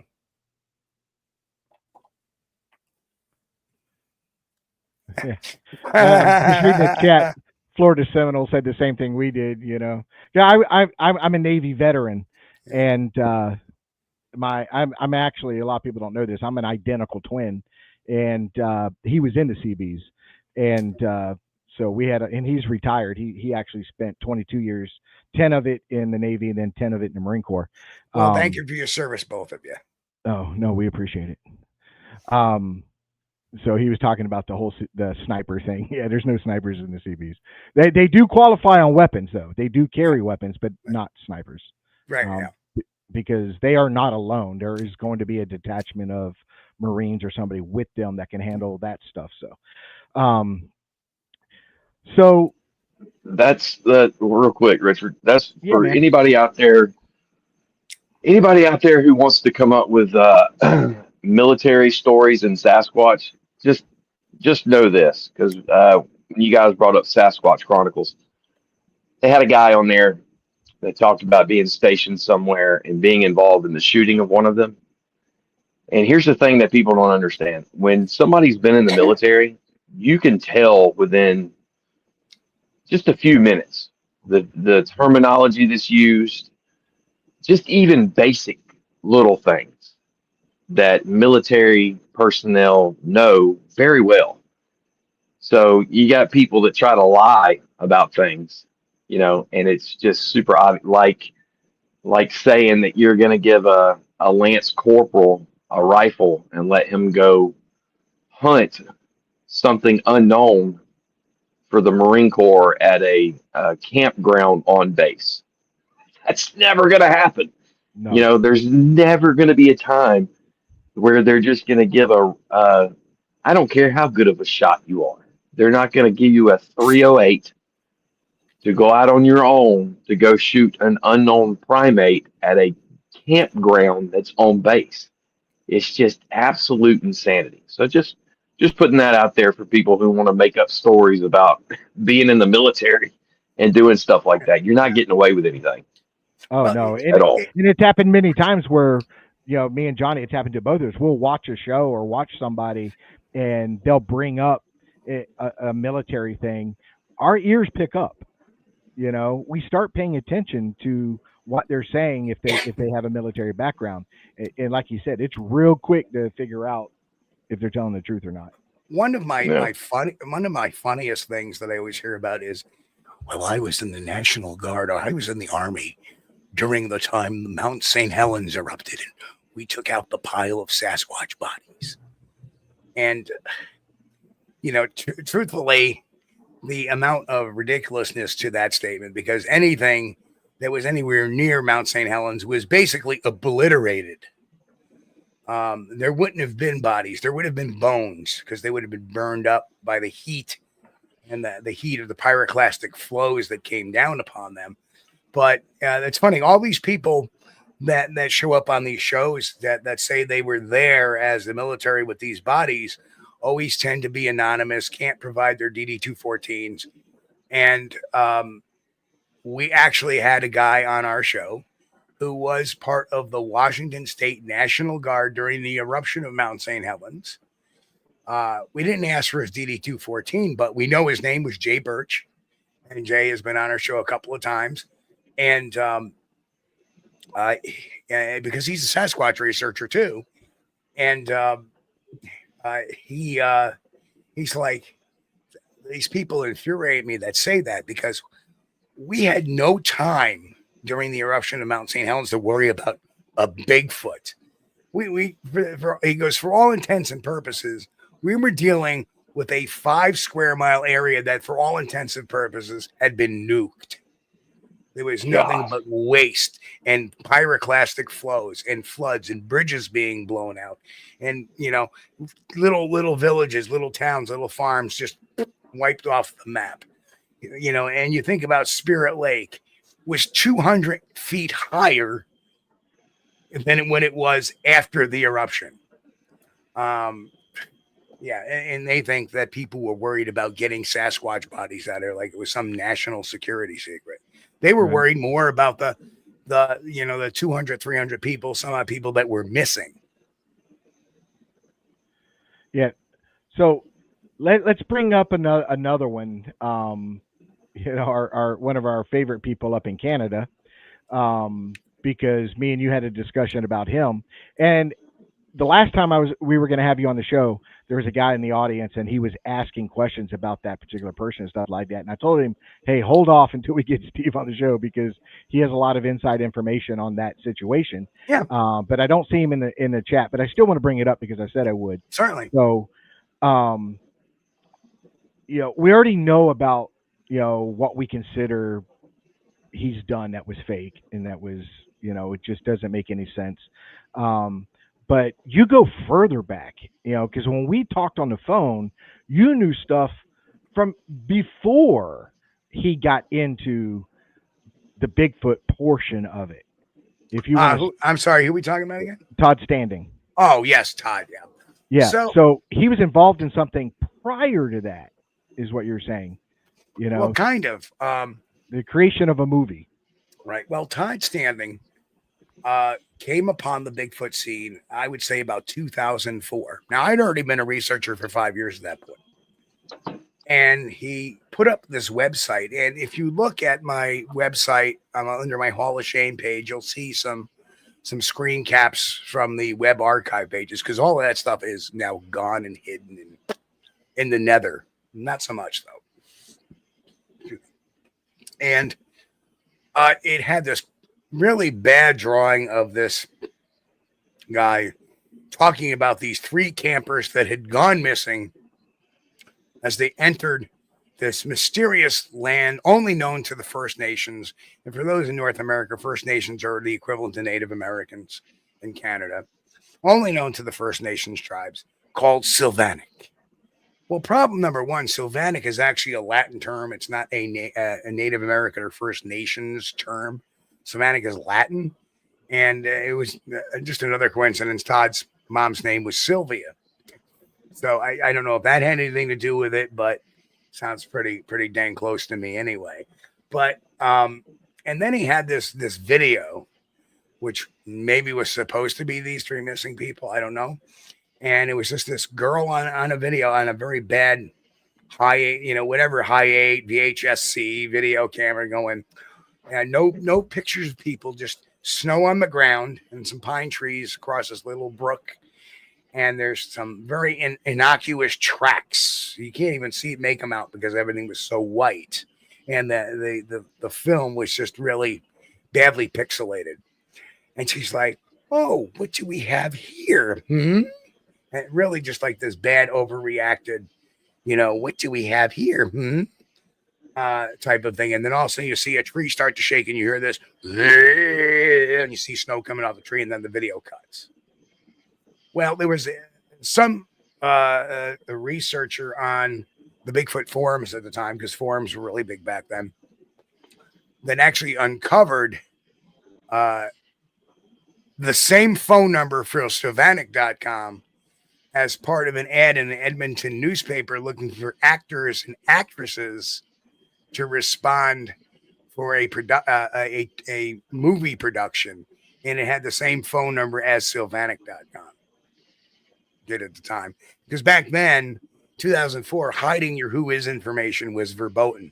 You couldn't have an anonymous website at that time yet. So they didn't have those services that say, hey, we'll anonymize, these agents that would do that.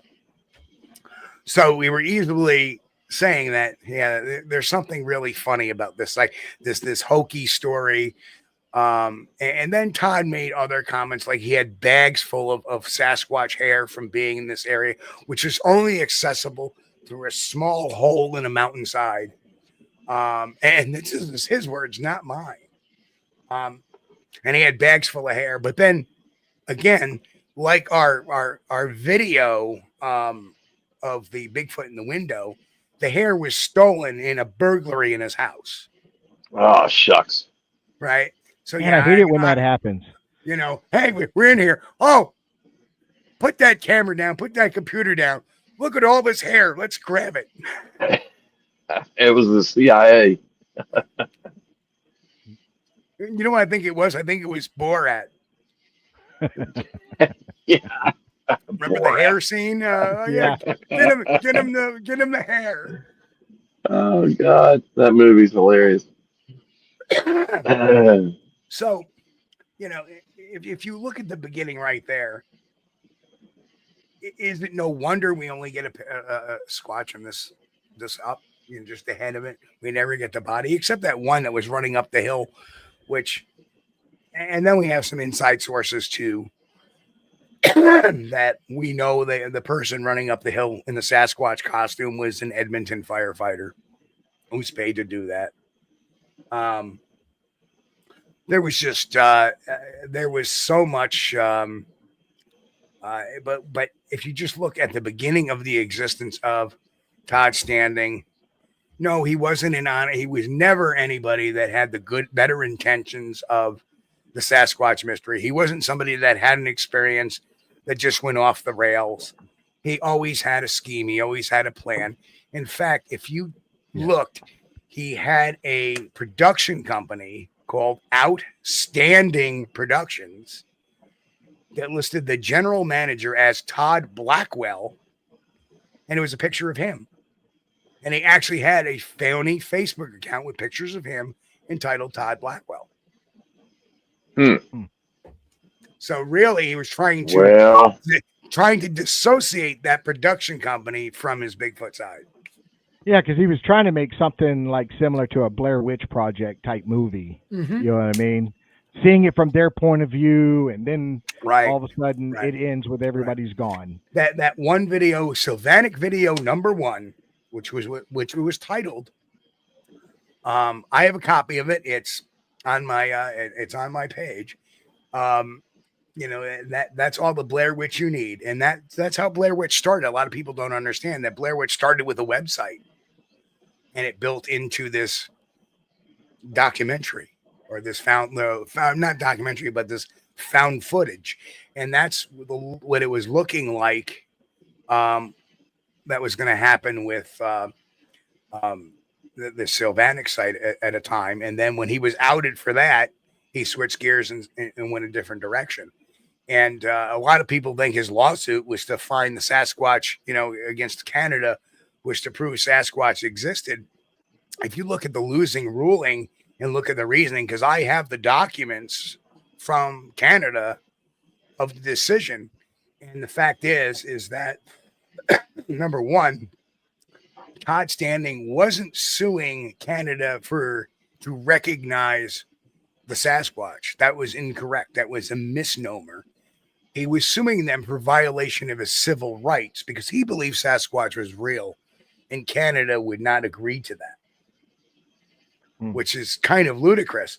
But point number 2 was the court said, we asked you for evidence of Sasquatch, but you didn't ever enter any. You never showed us any evidence. Why do you think so? He never gave him any of the videos he had or the pictures. And why do you think that is? Because when you present that pretty evidence, obvious. when you present that evidence, you have to go under oath, penalty of perjury, that this stuff that you're providing the court is real. And he didn't do that with his own material. Wow. That's extremely telling.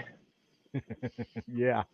And from an investigator, a professional investigator's point of view, if I was not in the Bigfoot community, I'd be saying the same thing. Well, it's obvious, Well, and what's crazy?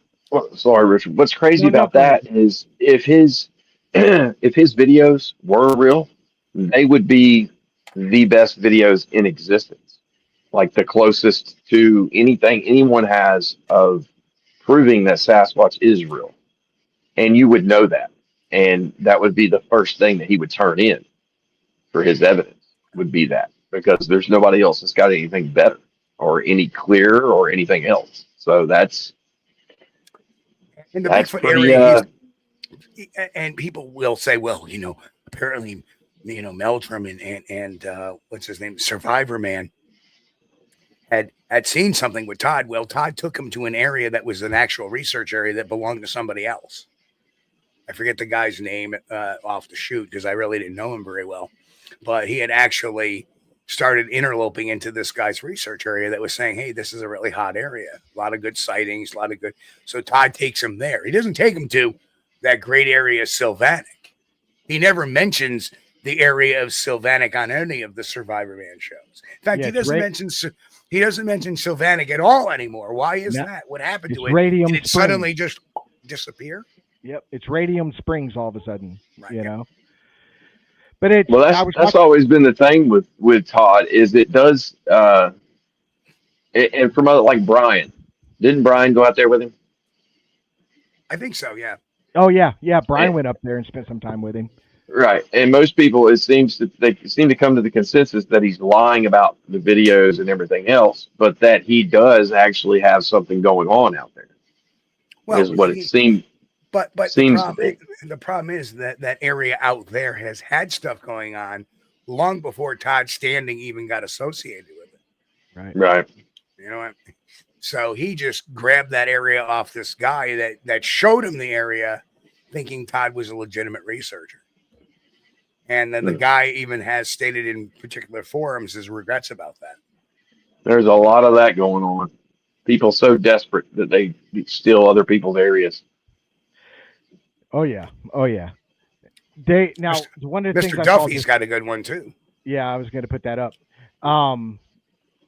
Because one of the things I watched this week was the newest video that Todd Gatewood put out, and he's validating Todd Standing's videos, and I'm I'm like, s- you got to be kidding me. who's validating it? Todd Gatewood, the guy that's supposed to be redoing the whole Patterson Gimlin film and stuff like that.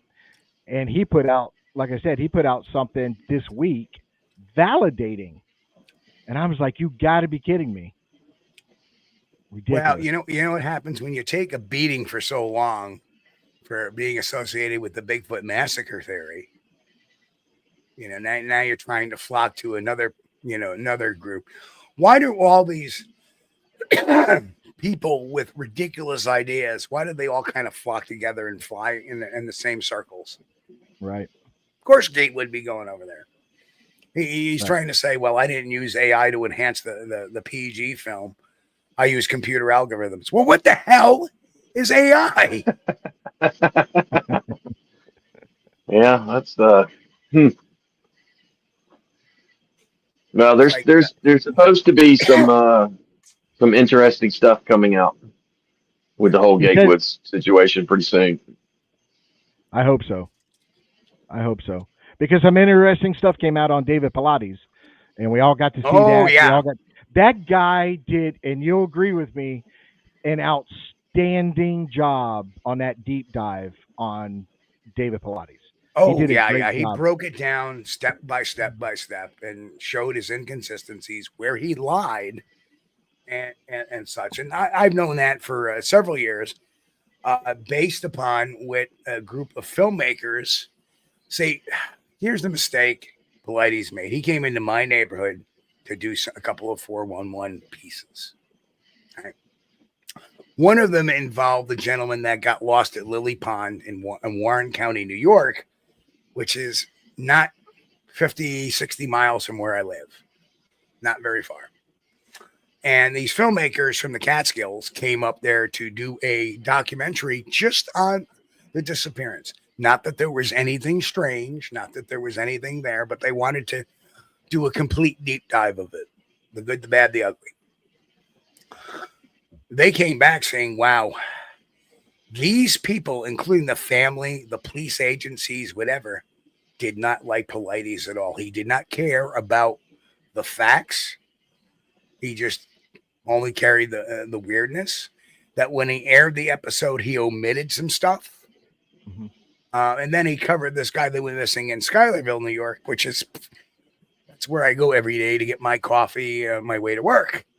Right? Schuylerville is 3 miles from me. And we had a politician that went on his land and went missing. Happens. Could have been a heart attack, yeah, but he was a politician that was involved in a lot of controversial things at the time. So could somebody have, offed him? Certainly possible. But there's no reason to think that an alien came down or a Bigfoot came over there and snatched him up. Well, what was interesting was some of those cases that this guy brought up in his video, which I posted on my Facebook page if anybody wants to go watch it because it's very interesting. Some of these cases were actually solved, bodies were found, or you know what I mean? And sometimes the people were found and they were alive.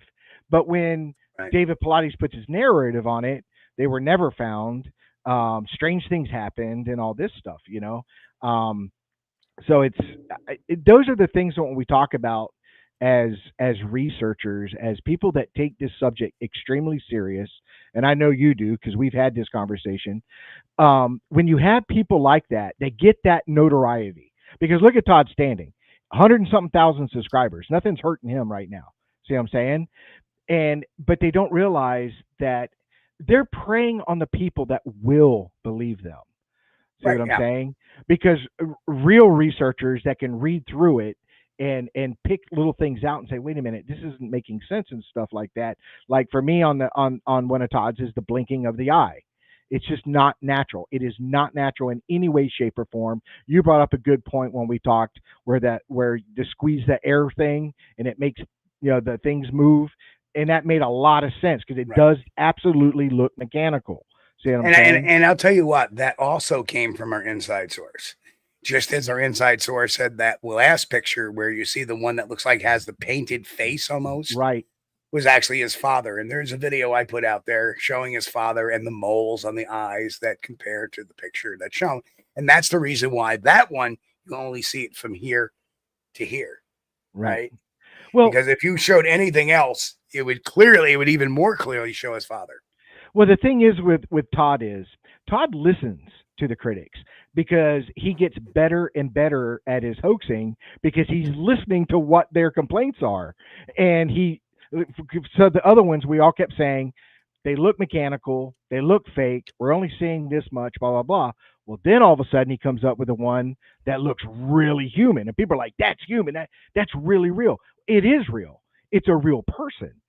That's why it looks real because it's a painted face. It Right. is real." See what I'm saying? So Yep. he's getting better at the lie. See what I'm saying? He's just getting better at it Well, because this is what he here's does for a living. okay. So here is a very interesting parallel: is that serial offenders, certain serial offenders, will pay attention to what the investigators or media says about them, and a serial hoaxer is another serial offender. So Right. think of it in that terms. So yeah, that does not surprise me. Like you can't find metadata on any of Todd's stuff anymore. No. Why do you think he doesn't post them to newspapers? The Blinky photo, I got the metadata because he had submitted the picture in 2011 of Blinky, and the video didn't come out till 2013. Amazingly, right? He submitted the picture in 2011 to the Calgary Sun. I right-clicked and copied it, and it was the raw friggin' photograph. So they had just merely took the photograph he gave and pasted it onto their website. So all the metadata was there to see when it was took, the time it was took, the camera that was used, the exposure, the f-stop, everything. And it was the picture. If you analyze the metadata, it was set for something that was being basically posed or static. It wasn't made for an action picture. It wasn't made for something that was going to move fast. Otherwise, it would have been blurred. Right. Yeah, and then there was that account where somebody, what was the story? They went up there and somebody had looked in his truck and saw the arm, a glove, and Yeah, it coincided with picking up the apples. Right. There was a YouTuber that had gone up to do an investigation with Todd, and then he found gorilla or Sasquatch gloves in the back, and he didn't want to. He wanted to confirm this, so instead of videotaping, he just let the audio run on his camera, basically. And hey, what's the story with the Sasquatch gloves? Oh, that was a gag gift by my brother-in-law. That's a strange gag gift. Oh, here's a couple of Sasquatch gloves. Oh, that's really funny. Now, yeah, because all of a sudden there's a video of an arm reaching up and picking up an apple. And that's all Correct. You get is the arm. And that was the arm grabbing the apple was Todd's ex-wife. And she was convinced to do that because Todd told her he was trying to see if it looked real or not. And she did it. Now, whether or not it's true or not, I don't know. Sometimes people that do things after the fact will try to lessen the moral implication for what they've done. Is that coming directly from her? I cannot confirm nor deny that. Okay. I got you. Yeah. And just so the audience knows, this is why we have Steve here, because Steve has deep dived so much. He's got years of experience of deep diving into he's a believer. Those are just came in late. We're all believers. Everybody on this show is believers of Bigfoot. We're knowers and stuff like that. But these cases, these people that continue to do these things occasionally need to be called out, and the facts need to be presented so that the average person that's interested in this field, even if it's for entertainment purposes, needs to know the truth. They need to know what they're looking at. You know what I mean? I don't have hangups on many terms. The one term, for some strange reason, I have a term. I have a hang up on the term knower. And the reason why is a lot of people that have witnessed Sasquatch come on the Facebook groups and say, "Well, I'm a knower," and well, hold on, how much do you really know? I mean, I see a car out there. Do I know what the torque is on the tension on a tension rod on a car? No, but I know car exists. That doesn't make me a knower. I know I'm a witness. I've witnessed these. Why do we have to elevate it to something that it's not? Because a knower would know. Well, then what does a Sasquatch eat? Well, I don't know. Well, where does a Sasquatch migrate? Well, I don't know. Well, you said you were a knower, right? You see, so Well, that's why I ask those questions are the ones that say they're an expert. Those are the ones that get me. I hate that term. Okay, Expert. Now, here is the difference. Here's the difference. I do not call myself an expert. Calling yourself an expert is the wrong thing to do. If other people in the general public call me an expert, that's okay. And the reason why is, think about this. Your water main breaks. Who do you call? A plumber, because they're the expert, right? But when a plumber goes to a plumber's convention, are they experts or are they colleagues? Right. So it's a frame of reference. Expert is a frame of reference. When one calls himself an expert, that's where there's an issue. Right. And there is a guy out there. In fact, I just corrected him a little bit today, as a matter of fact, called the Bigfoot expert. And I outed him on one of my shows. And the funny thing is when they announced me for the Ohio Hocking Hills Bigfoot conference, he got on there and says, "But is he an expert though?" And I responded to that. There are no Bigfoot experts, not even you. But if I need my engine repaired, I'll give you a call. And if I need you to make up a story or two, the big smiley face. That's going to be an interesting conference, don't you think? Well, I don't think he's going to show up, but I think he just thought it was. I kind of did the same thing 2 years ago at the Florida Bigfoot conference, and there was a lot of drama that led up to it, and I did it for somebody, even though I believed it myself, but on what I was going to do. But when I was on stage and I was talking, I made the comment to a crowd of 2,000 people: there are no experts in this field. Okay, there are no experts. And I turned and looked right at him, sitting right there, to make him abundantly clear I'm talking about you. You know what I mean? Because we have one. We have one here in Florida that claims to be the quote expert. Oh, with his lovely video in the middle of the grass that's been debunked many times. It has. But you see, here's the misnomer of that. There are Bigfoot experts. There are. And believe it or not, it is us who have researched for a long time, because to John Q. Public, they don't know the history of the Patterson-Gimlin film. They don't know what's real and what's not. They don't know who the bad players are, who the good players are, what the real story is behind the science of it, what some of the most common things are found. So we are experts, but amongst ourselves, we're not. Right. So when we call ourselves experts ourselves, that's disingenuous. But in reality, to the general public, we are people that have been out there doing this job. Even if you've been on it for a year, you're an expert to them because they've never done it. Just like I'm not an expert network news journalist. I am kind of a journalist, but I'm not they would be the expert in how to do that. But I'm sure they don't consider themselves an expert when they're amongst their colleagues sitting in the newsroom. Right. So there's a lot. I mean, it's just semantics. And it's how you play it. And okay, you want to call me an expert? All right, you call me an expert. That's fine. I'm not an expert. I'll be the first to admit that. Nobody is, like you said, nobody is really an expert amongst ourselves. That I will be 100% sure. Well, there's definitely, people that know more.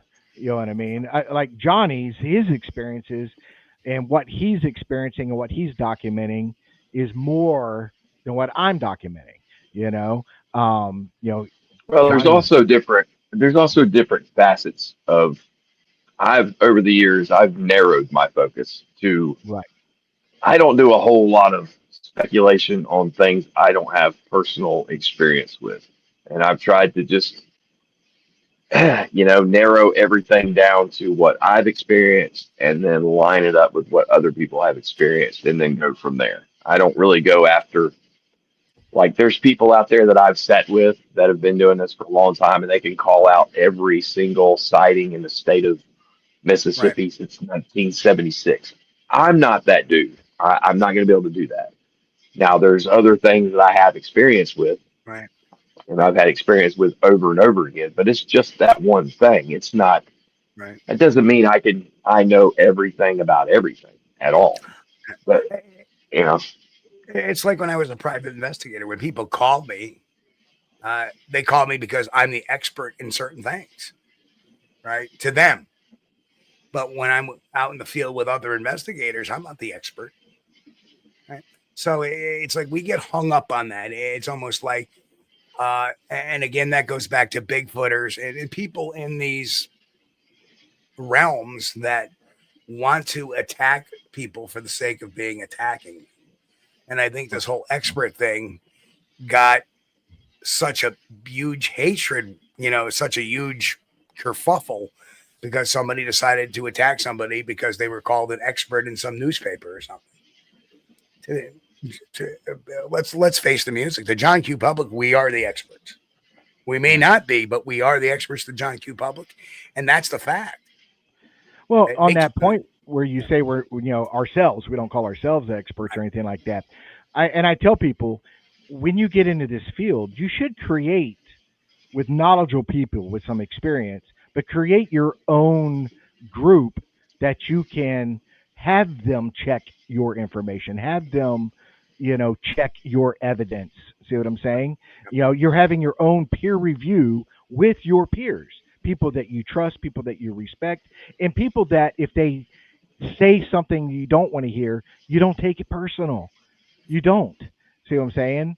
And there's too many of them out there that when you say, "Well, that that's not right," da da da da, well, you start pissing people off, and because they take it so personal. I don't take it personal. If somebody comes to me, if I show something to Johnny and Johnny tells me, "Hey, I don't think you got anything there," well, then I don't have anything there because I respect Johnny. I trust Johnny. I have other people too. I have people that I will go to. See what I'm saying? And I think okay. every researcher should have that kind of mentorship where they can go to these people and do a peer review with. Now, I would like to take a look at. There's another comment in here that Arthur said. Triarchs. I'd like to comment on that a bit. Which one? The one right under Grant Rasha. It's a This comment one? about Matt Moneymaker. Yeah. And I would like to know why he thinks Matt Moneymaker is a joke. Just curious. Because I in probably a sentence or two will, if you're an honest thinking person, you'll probably reconsider that. So why do you think so? Why do you think he is? Because he comes off like one on TV, or because what other people say about him? He was co-founder of one of the biggest and probably the most foremost and looked at databases on Bigfoot sighting reports in the world, in all of history. That's all I got to say. I may not have to agree with everything he says. I may cringe sometimes at some of the things he does say. I may not agree with some of his philosophies. I don't bring it down to a personal level if I have a disagreement with a person. And Matt and I have had our big disagreements. But we have a very friendly relationship now. And if there's something that he wants to low down on, guess who he comes to? Right. So that doesn't mean I'm best buddies with him. That doesn't mean we share Christmas cards, but we have a good professional relationship and a professional relationship. I don't judge him. He doesn't judge me. He doesn't necessarily agree with everything I say either. So, but he has created one of the biggest databases in the world. He did create one of the most popular Bigfoot TV shows in the world, or he was leader of the team or the cast or whatever you want to call him, the Bigfoot in the world. And you know, if you don't mesh with his personality, then I understand that. Personality clashes happen. I get that too. You understand, as an investigator, and not only was I an investigator, but I was also a undercover investigator as well. And I was a U.S. government contractor, undercover investigator for the food stamp program. And you have to navigate people. And that's been one of my tactful things. I'm able to navigate many different personalities. So there's only a very few personality sets I don't mesh well with. I can get along in the hood. I can get along in high society. I can get along in middle class. I can get along in the Muslim community very well. I can get along very well in the Jewish community. I can get along very well in the WASPy communities and the Catholic communities. That's just who I am.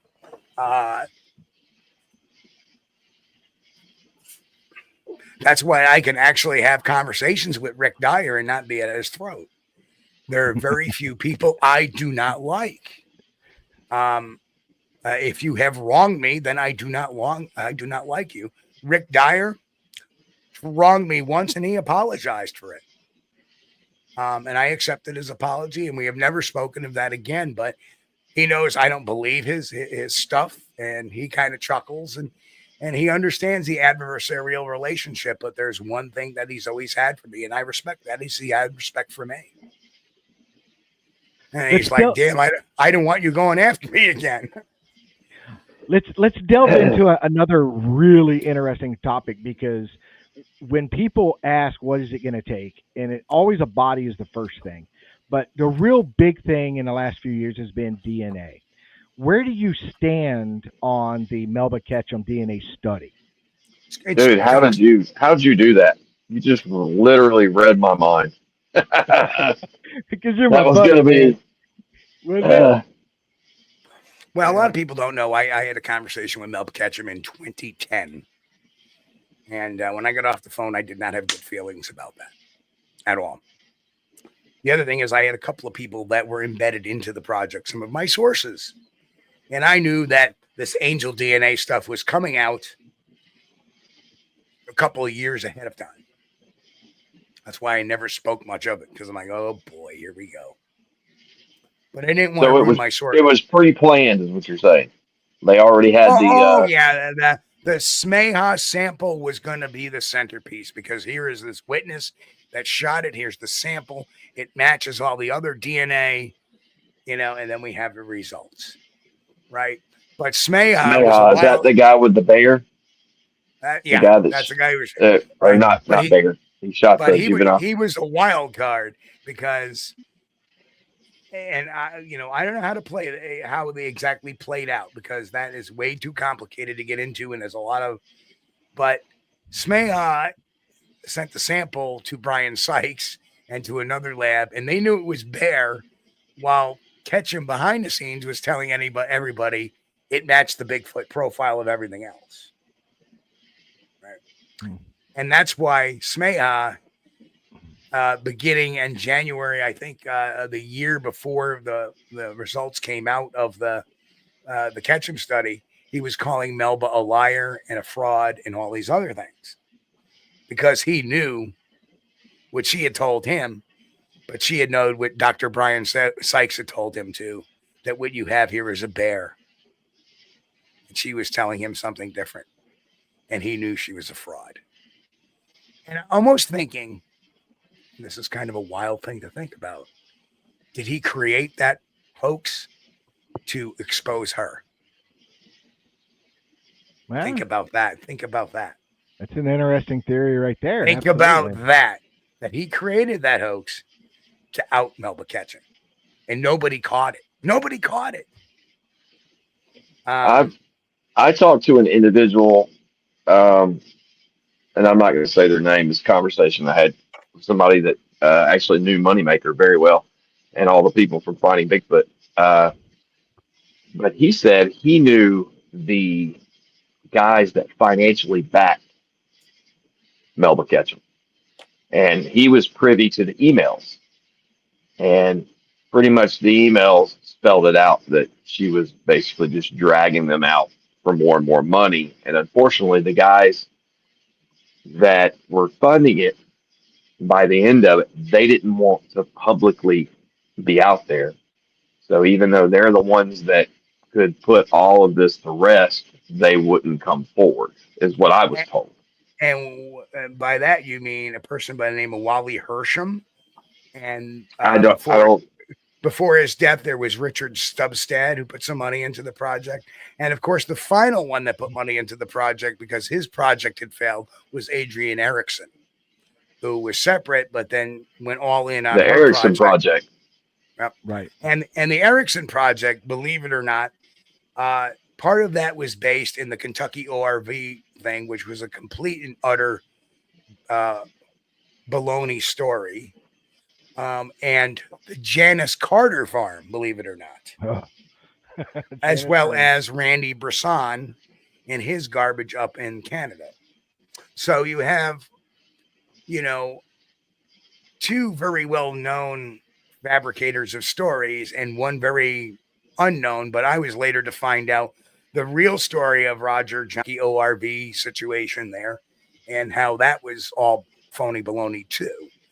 Because then he tried to, for $10,000 to come out to his, followed him there. So yeah. Vegetable, plant, soybean substance model. And that's what they're giving us. That's what Ketchum's giving us. That's what the Erickson Project's giving us. That's what Todd Standing's giving us.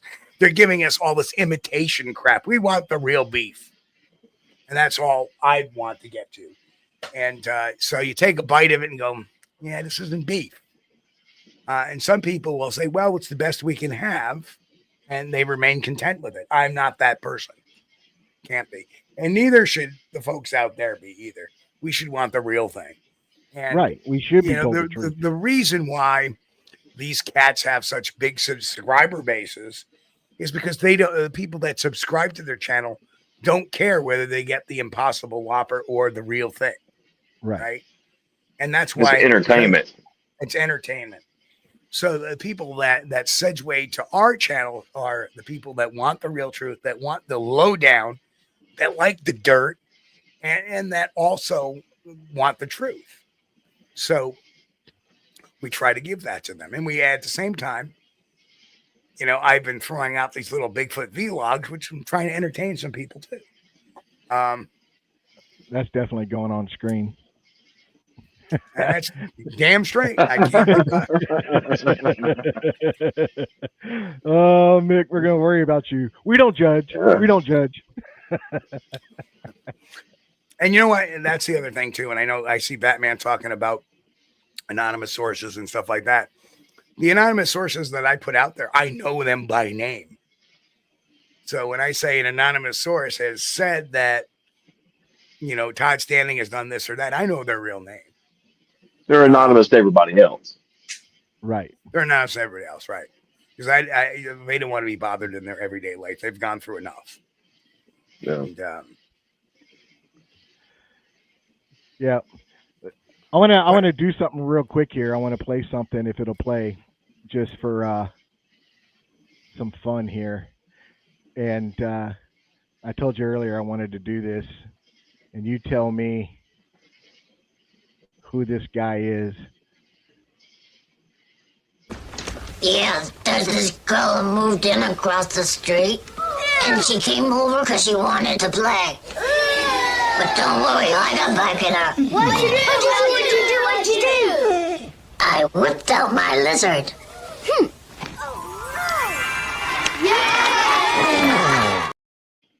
Oh my God! No, you didn't. Yes, I did. You know who I'm talking about. Oh my God! I can't believe you just did that, dude. You're gonna have so every single podcast we do from now on is going to be someone's gonna come in the middle of it and give their expert opinion on it. That's hilarious, dude. Was it spot on? Oh my God! As soon as I heard it, I was like, oh no, he didn't. Oh Jesus! Oh, hang on a second.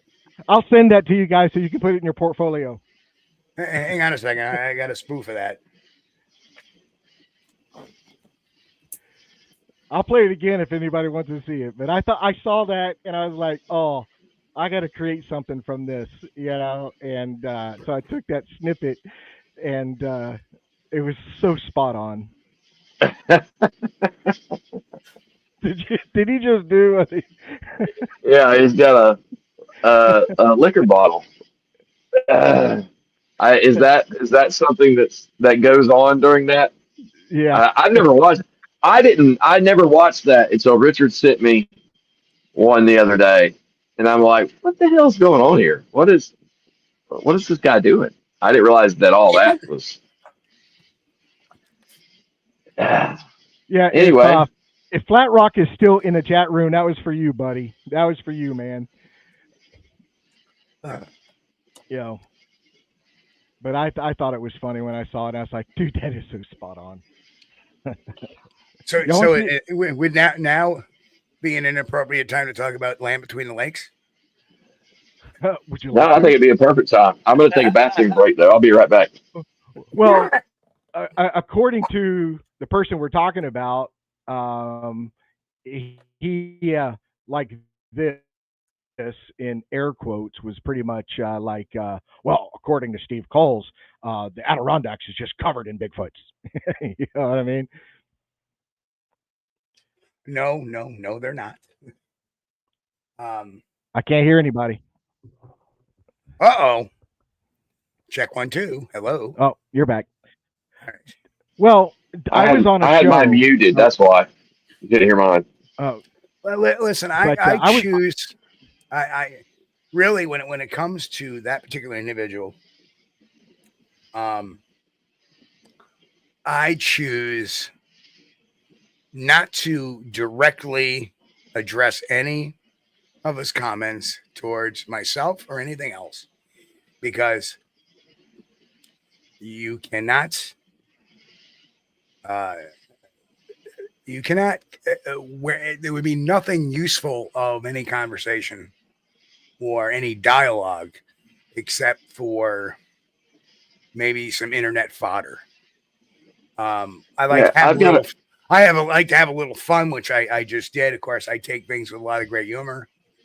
Listen, the guy came to me a few years ago and was so grateful that, somebody that had been there so long with me, or been around in research rather, had been around for so long, that would take an interest, and he felt really good about it. And then he had a personal issue with life, and we were all there and rallied around him. And then when he came out of that, he became a complete jerk to a lot of us. He would come in and try to sandbag shows in the chat room, and he would not see where that was wrong. And then he escalated it by me doing a show on one thing and then him doing a rebuttal show without even me telling me he was doing one on it, trying to, and not really providing anything that was factually correct other than just his opinions. Yeah. So at that point, I decided, well, that's not how a friend acts. We rallied around him like he was a friend, and then he treats us like a friend would not. Right. All right. If a friend has a disagreement about something, they talk it out, and even together, maybe even on a podcast. But he was so disrespectful and so not willing to hear the other side of the argument. The whole LBL thing. Well, there's how many millions of people visit LBL? That's one person they're not there every day of the year. So it's not one person but if you take an average, it's about one person for every 118 acres, maybe 200 acres. I forget what the exact stat was, but it was nothing near that what he had said. Grant, you bastard. Pardon my French, but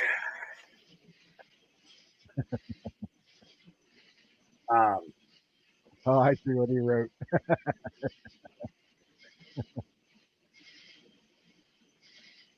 thank you. Thank you for pointing that out. It's not clothing optional. Their clothing is required. Yeah, I was on a show, and they do what I do is you promote the show leading up to the show. You promote, let people know who the guest is and all that. And the title of the show was, Florida researcher or skunk ape researcher or whatever. He was the first comment, and his exact comment, and this is all his opinions are like this: there are no Bigfoot in Florida confirmed. Okay, well, if it's confirmed, where's your receipts? Where's the proof? Who did you speak to? Where did this information come from? See what I'm saying? Because what are we seeing down here? What are we experiencing down here? You know what I mean? I finally realized that the terminology I was looking for, the reason why I don't respond to his comments anymore and why I've blocked him out of a lot of things is because I don't respond to internet trolls, and that's all he's become is a troll. Yeah, exactly. Well, that's what I was, and I'm catching up on this. I remember seeing him years ago. I think I remember seeing you with him on the same show, right? Y'all used to do a show together. Oh, well, not a show together, but we appeared on a lot of shows together as guests. And everybody froze up. I'm not froze. Okay, there we go. I just sit still when I'm listening. Johnny Two Bears has got that intense look on his face. Yeah, he's froze. Hello, Johnny. Johnny, are you there? He's just staring. That's a creepy look for Johnny. That's a creepy look.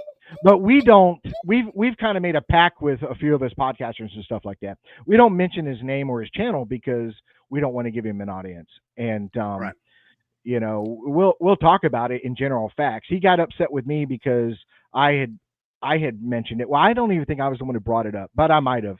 But we were talking about him, and I don't mention names. I don't try to bash these guys, And so we were talking, and all I said was he comes across as such a miserable person. He is unhappy in life, and he needs to find something he's happy with, and he needs to get involved in something that he's more catered to enjoying, because this is not it.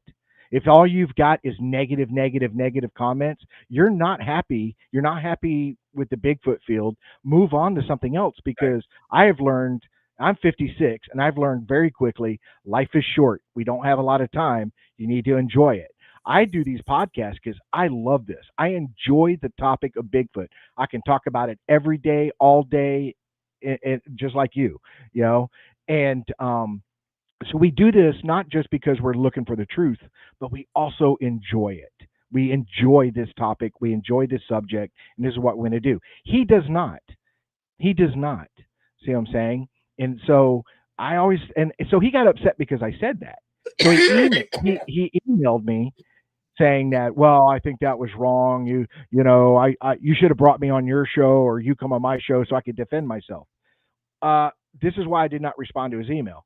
When has he ever given that privilege to anybody else that he's talked about? He bashed, and everybody knows Flat Rock. Flat Rock's been around. Flat Rock is a very nice man. I met him in person. He's a great guy. He's been on my show. He's a good person. And he bashed Flat Rock. Never had Flat Rock on the show to defend himself. He didn't have Brian King Sharp on the show to defend himself. He didn't have Daniel Bennett on his show to defend himself. So I'm not giving him. I mean, who the hell is he to say somebody's not autistic? Well, he's done it twice now. He's done it twice now. How does he know? Where are your receipts? Where is his receipts? The man's incorrigible. And you know what? I don't need a person like that in my life. Neither does anybody else. Right. I missed all that. We were there when he was at a very down point in his life. And that's how he repays us. At least myself. That's how I feel. That's how he repays us. There were a few years ago. Well, evidently he's spreading that. He's spreading This that man, payment around to everybody. this man was so down. I invited him to my own home if he can make it up here for Christmas because he was so down. And then 4 months later, he starts slowly trying to work the knife in my back. Well, A2, Brute. A2.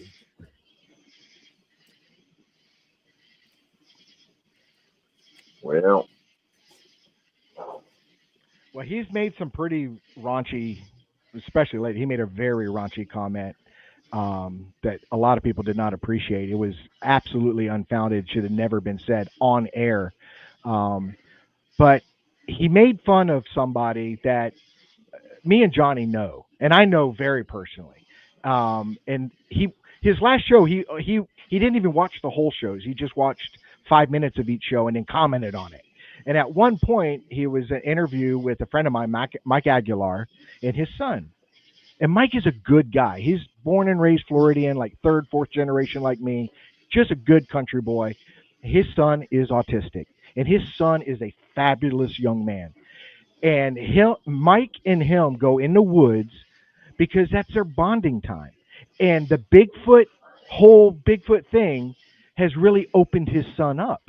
See what I'm saying? And as a community, we accepted this kid as part of the Bigfoot community. See what I'm saying? As like a junior researcher. And he made the comment that, oh, he takes his son Bigfooting. That's disturbing. What's disturbing about it? If he had watched the whole video, the whole show, it was about autism, kids with autism getting in the woods and doing this. That's what it was about. It was about the autistic children. He didn't get that part because he's nitpicking what he wants to comment on. There's nothing disturbing about anybody, autistic or not, taking your child out into the woods and enjoying yourself and creating memories with your kid. There's nothing disturbing about that. Let me just touch on something. A lot of people don't know a lot about my private life because I keep it private. I've managed to keep a lot of my private life private, believe it or not. What people know of me is what I've shared. And a few years ago, God, feels like a few years ago, but no, it seemed like yesterday. But I actually spent a couple of years working with, a few years actually working with developmentally disabled children.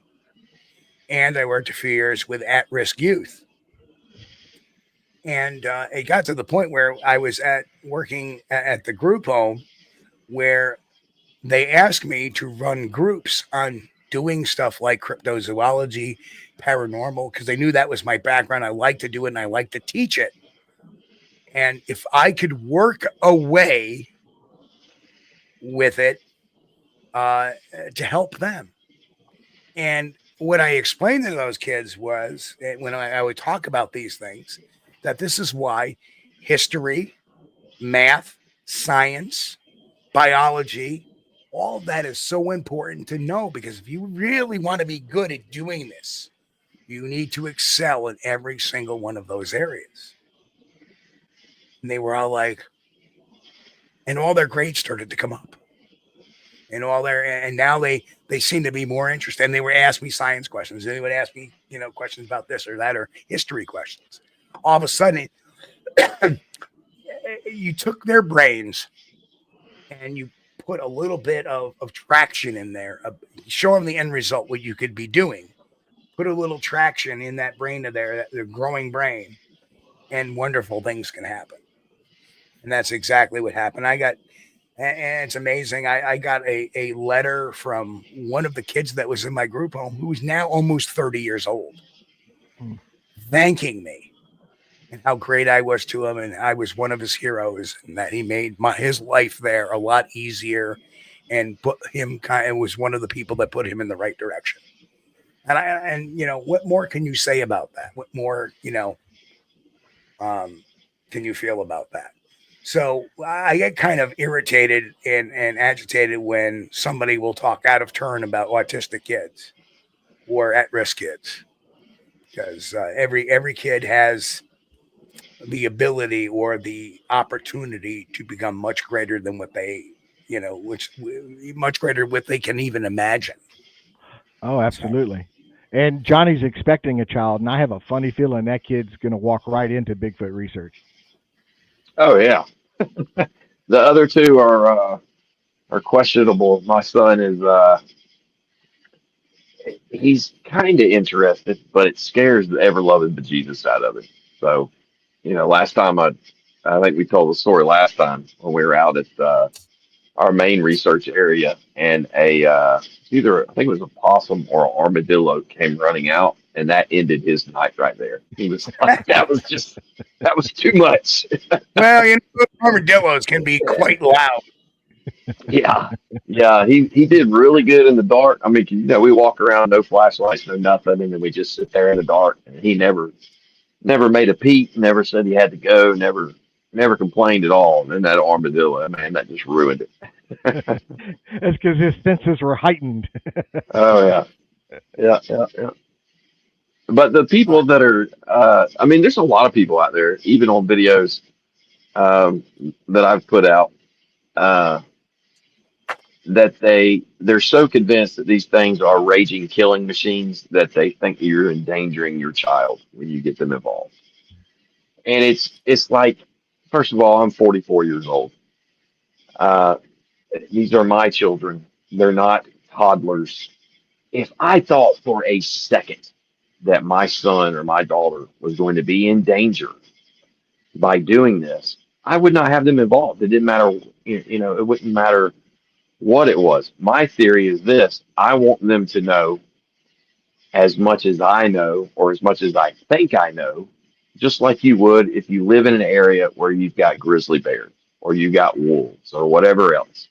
It doesn't necessarily mean they're going to attack or do whatever else, but I want them to know that, look, these things are real, and there is a possibility that one day something will happen. Maybe you'll run into one. Maybe uh, you just got to be thinking when you're out there, because we live on the edge of the management area. The entire reason I got into this is because of the activity around here. I can't walk around and pretend like it's not happening, you know. And I didn't talk to them about it for the first couple of years. They didn't know why I was super interested, because I didn't want to scare them. I didn't want my son to be petrified of the woods. But when he got old enough, I told him, hey, look, this is what's going on.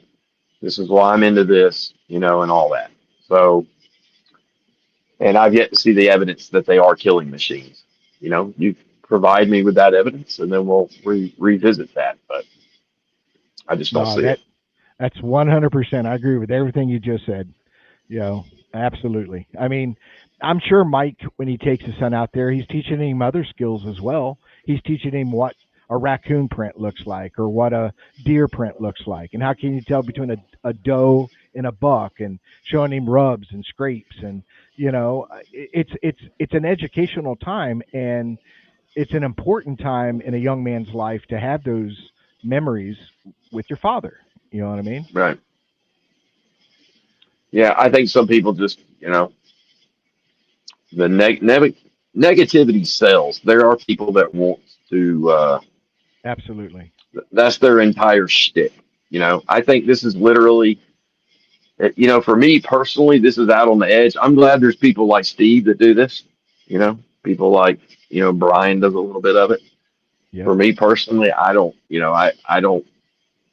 I don't get involved in any of that. It's just not my thing. But I'm glad there are people out there that do it. Oh, absolutely. But I told Steve, our channel's too small for me to do a deep dive and do that stuff. You know what I mean? yeah, I'm gonna grow first. you know. Well, it's funny. Every time we do a deep dive and expose something, we grow a little bit more. Well, I'm, Controversy, believe it or not, sells. And a oh lot yeah, more of my exposés do a lot more better than my educational pieces. Like I right, say, the general public wants more dirt than they want facts. oh yeah, well, And then the they want Inquirer was entertainment a more than. the Inquirer was a very, very popular magazine. But that now was that was entertainment. Right. That wasn't necessarily dirt. That was a lot of entertainment dirt. But it was a lot of But faults. yeah,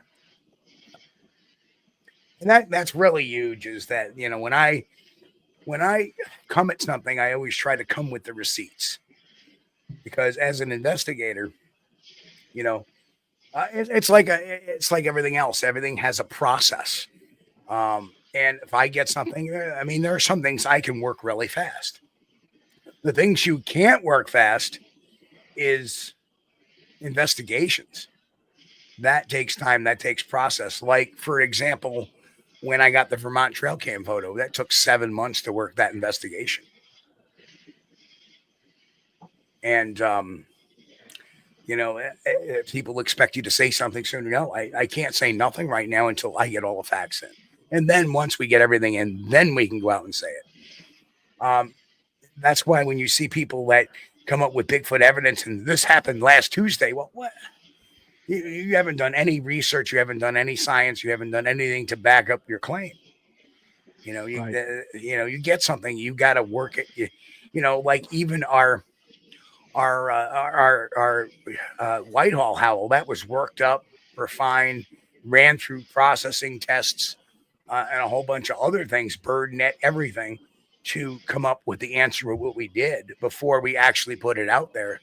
And that's the problem. We have videos that come out all the time. Well, we don't know. And this is people ask me, well, Steve, what's your, litmus test for real videos? Well, number one, it doesn't contain the video at all. Take the video, put it aside. What's the story? Where did it come from? What time did it come from? What was the date? What was the camera that was used to shoot that? Right? What were the circumstances? What were they doing before and after? If none of those are there, the video is meaningless. Video is useless. There is no provenance to it because there is no frame set put it other than a 10 or 15 second big video of a blurry or Bigfoot that's ambiguous. Well, a prime example of that is, you remember James Williams, Dark Waters? Oh, yeah. And he was like that. He'd hear your story, but his questions were, what was going on in your life prior to that? See what I'm saying? He delved on the psychological side. What were you going through? Did you just go through a divorce, or were you having financial problems? See what I'm saying? That's all part of it. When I get a piece of evidence, I go through those questions. I also go through some medical questions. Have you suffered depression? Have you had any anxieties, phobias, any psychological? And this is private. I'm not going to make this public, but I need to know this up front. Because the more honest that a witness, and more open, rather, not honest, but more open a witness is to me about their background, the better it builds their case, for better or for worse. Right. What was your exposure to Bigfoot before this had occurred? Have you ever looked at the topic? Have you ever watched this show? Have you ever, ever delved into this or that? So then you move into your next steps, is the actual event, and you want to build a timeline around even a simple road crossing. Well, where were you coming from? Okay, what was the last point you left? Well, I left my house. Okay, where were you going? Oh, I was going to the general store on Route 47. Okay, how do you normally drive it? Well, I only go to here to here to here to here. Now you build that timeline right up on Google Maps. This is where they were going. This is where the incident occurred. Now you can measure that on Google Maps to see what the estimated time should be. Right. Well, why is there a time gap? Did they really travel that route? Or are they just saying they did? Right. There's ways to validate and, all this stuff. The same thing with even a simple, I went to the woods that day. Okay. So you left your house on what day? Okay. And you map everything out, build a timeline. That way, when you present this sighting case or this piece of evidence, you have a story to tell from bookend to bookend, not just this little piece of thing, which can be broken down pretty easily. If you think about it, what is the most respected piece of film out there? Patterson-Gimlin film. Well, why is that? Because we have a beginning time and we have an end time. We have a whole timeline of events over several days. Right. And that's why that's held up. And that just speaks to its authenticity, I think. One of the things that I found very interesting from the psychological standpoint is I always kind of wondered like how much can you really know about somebody from like the psychological questionnaires and stuff. Well, when I got on with the fire department, I had to do the psychological examination. And when I was done, I was not only shocked, but a little disturbed at how well they knew me, or the psychologist did, because that's one of the last things that they do during the hiring process is you sit down and he basically tells you that you passed that part. And then I think it's kind of intentional. He kind of tells you a little things that he figured out about you. And there's like a little smirk. And it's like, God, man, how did you know that? Like stuff about my mom that he got from a questionnaire. But like he figured out. And I remember one of the things was he figured out that uh, I didn't have a very good relationship with my mother. And I didn't remember there being an exact question about asking specifically if I did or not. There may have been or whatever, but there was a couple of different things that he knew about me that from a piece of paper that just blew my mind. So there's definitely a science to it, and it's actually very impressive and very interesting. Oh, it's amazing when I've gotten some.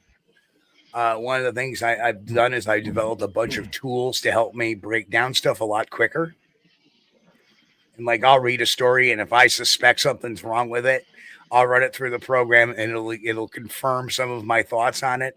It may bring up a few more points, or it may deny some of the points that I thought were legitimate and actually legitimize it. So. Well, I want to put this back up while you're talking. This was the book again.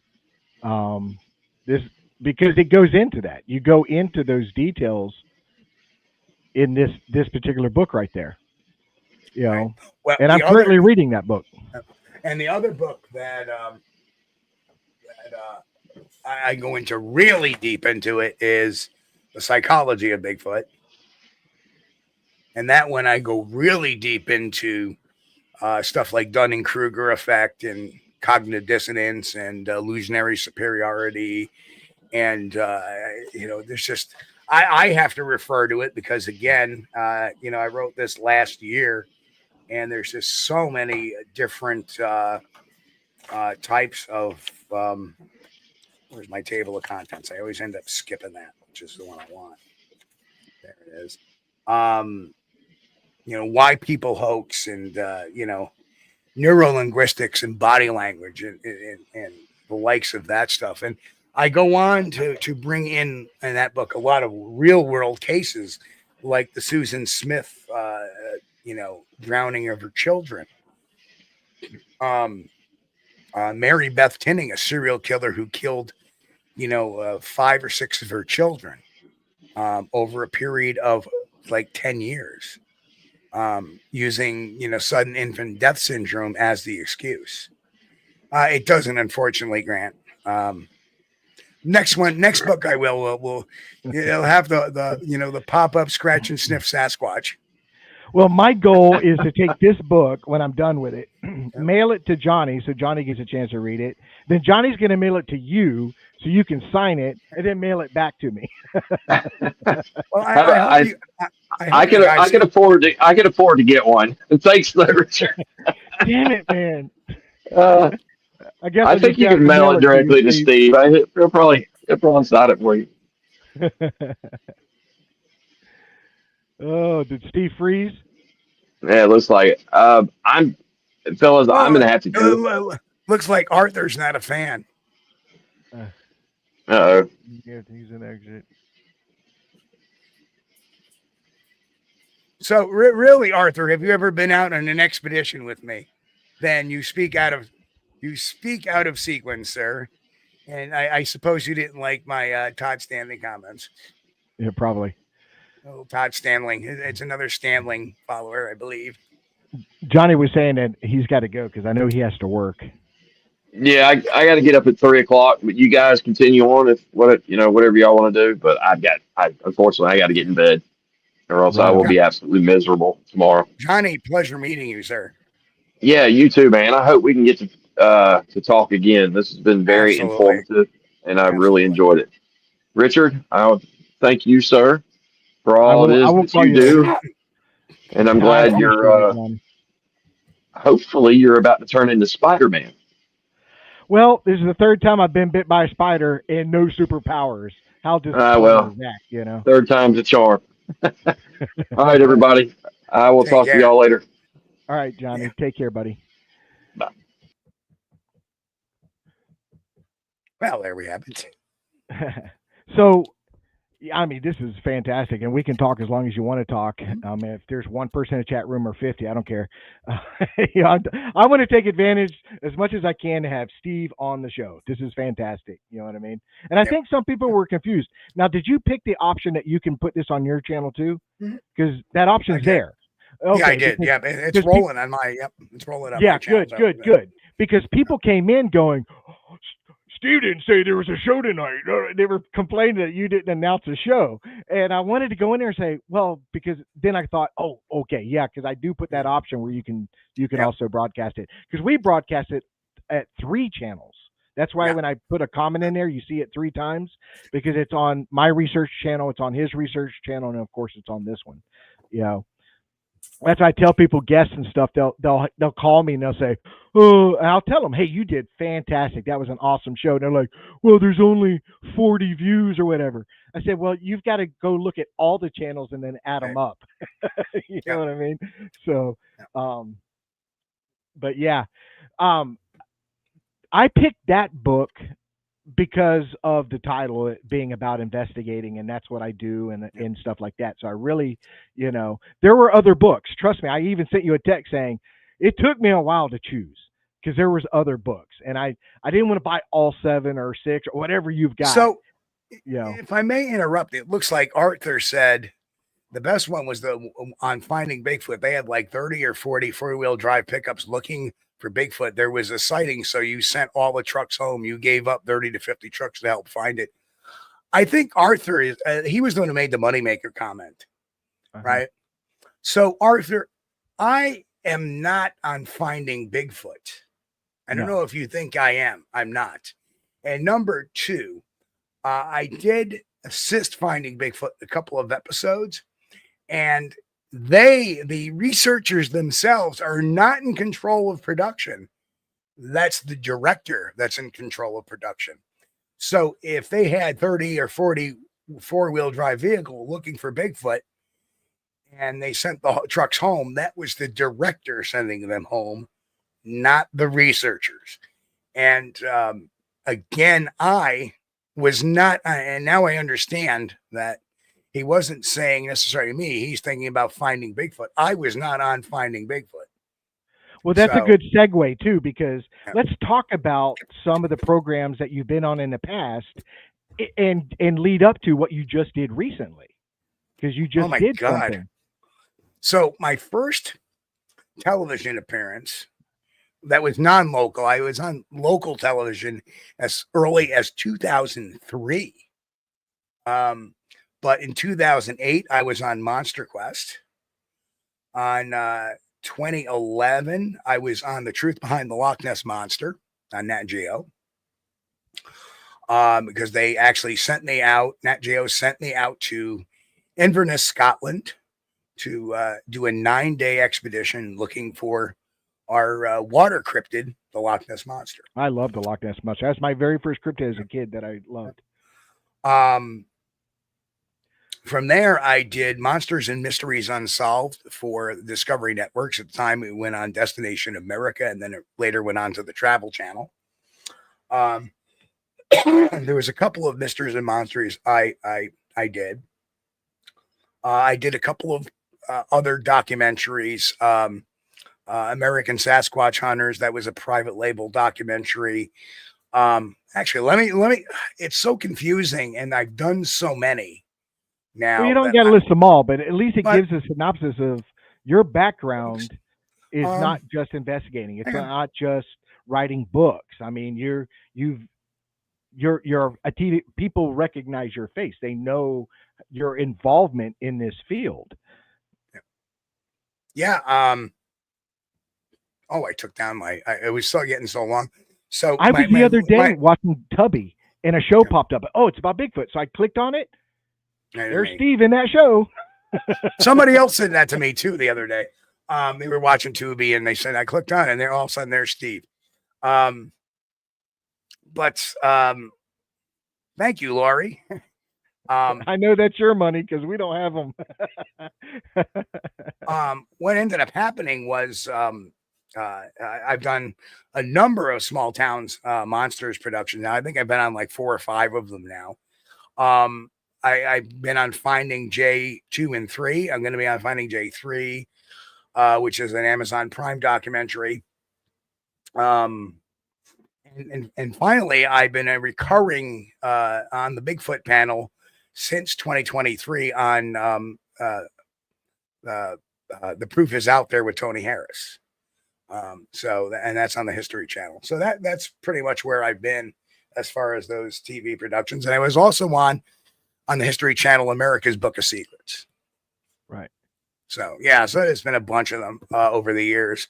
And like I said, I've been consistently on TV since 2008. So it's been, 2008, 15 years. Wow. More than that, 17 years. So that's a pretty damn good record, I think. Well, I think you got a fantastic resume. I mean, it's just fully rounded. You know what I mean? It's not, there's no empty spaces. You know what I mean? Unless you want to add one of the pieces of the pie as a hoaxer, which we don't. You know what I mean? But you've got all the positives filled out. So that's an awesome resume. Yeah. And I always try to keep it real. I mean, there was points on documentaries. Can you say this? No, I really can't say that accurately. Well, how would you say that accurate? How would you say something accurately like that? And then I would come out with an accurate statement. I would never compromise, necessarily anything that I believe in, or I won't. Of course, they don't want to name names on certain things because that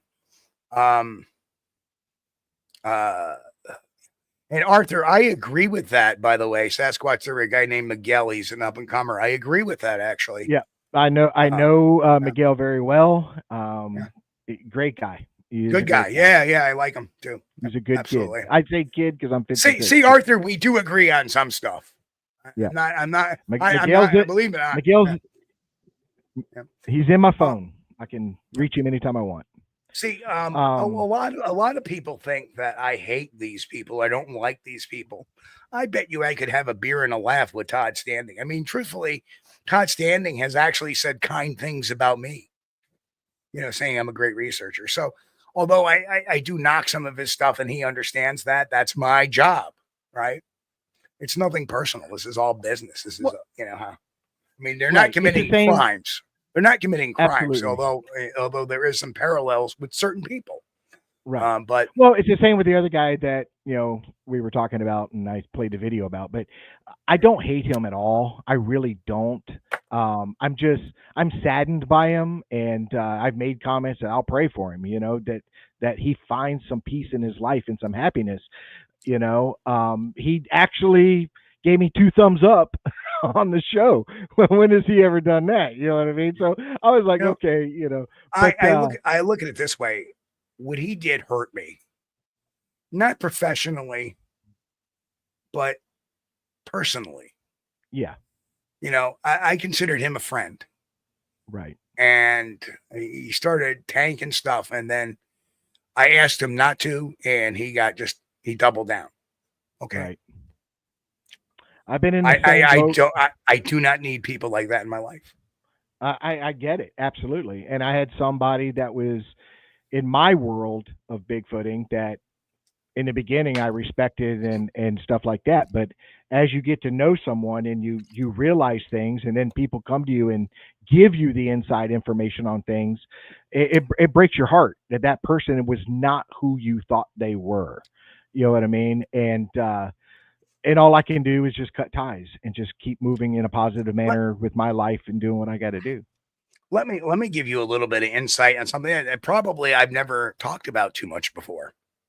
So you're going to get a kind of an exclusive here. But one of my first mentors was Bill Brand, one of the authors of Monsters of the Northwoods. And I was his protege for a while. And he got really angry. I was starting to get a little notoriety. Like originally, the Monster Quest was supposed to feature him, but they chose. No, that's not true, Mick. Oh, I'm putting that up. Oh, I was trying to, anyways, but it keeps moving. Sure. Well, I'm a little less sensitive now. Well, I was hoping you were coming in earlier because I always tell everybody to come in about a half an hour before we start the show and we could talk and stuff like that. And I'm always jamming tunes.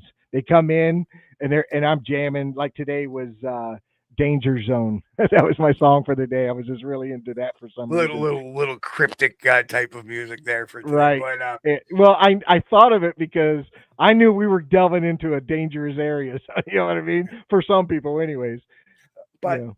But getting back to the Brand story, what ended up happening was I had joined the Northeast Sasquatch Research Association, and he got really mad about that I joined another organization. Like I could only join one organization, his. And he created this organization probably a couple of years, 3 years after we had been, kind of researching together. And that was it. He kind of ostracized me. And then I wrote my first book, and I talked about, my book 50 Large, and I talk about that ostracization and how it felt and how I was hurt and, by that. And it came down to 2016 at the Whitehall Sasquatch Festival. Bill Brand was there. And he turned around and he says, well, that what you wrote me and that your book there, it really hurt my feelings. I said, well, Bill, you hurt my feelings too. But you know what? I'm willing to forgive and forget. And he goes, well, I am too. And we shook hands.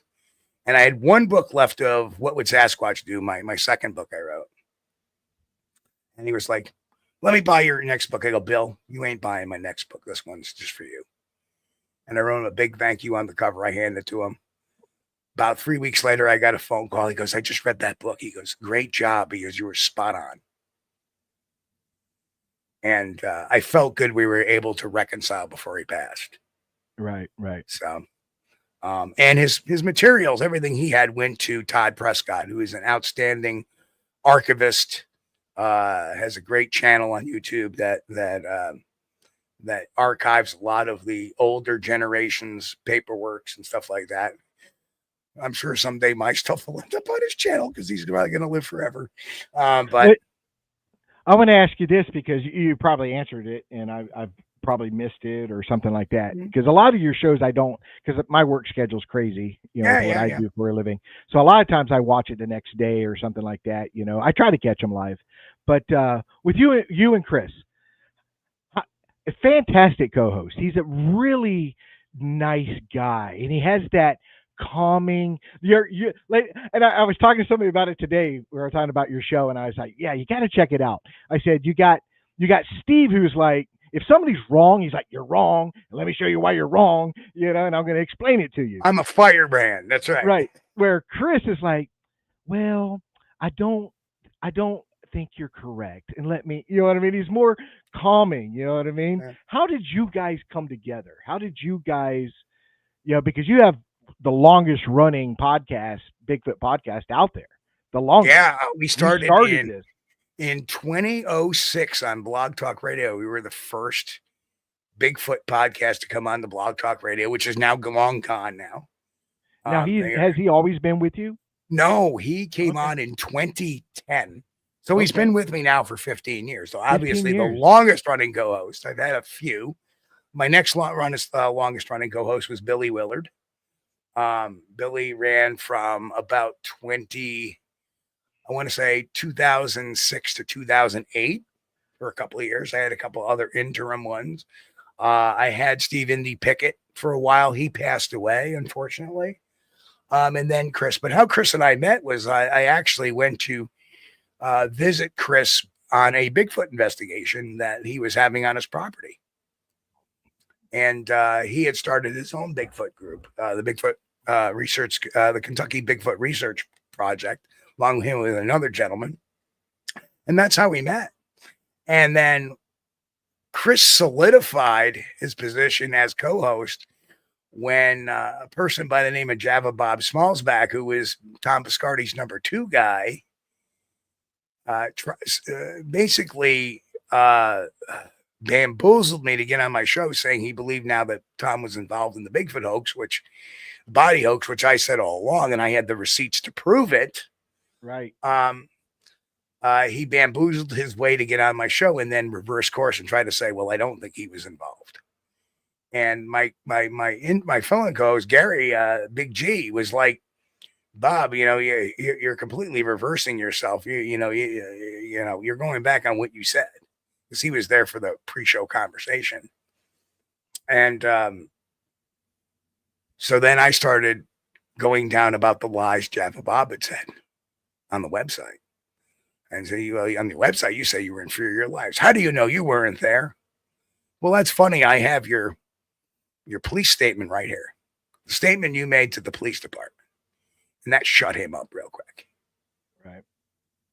And then Matt Knapp came on from Bigfoot Crossroads and basically backed me up, because I had a bunch of confidential informants that were being told everything that was going on behind the scenes of that whole Bigfoot body hoax that I had kind of infiltrated in.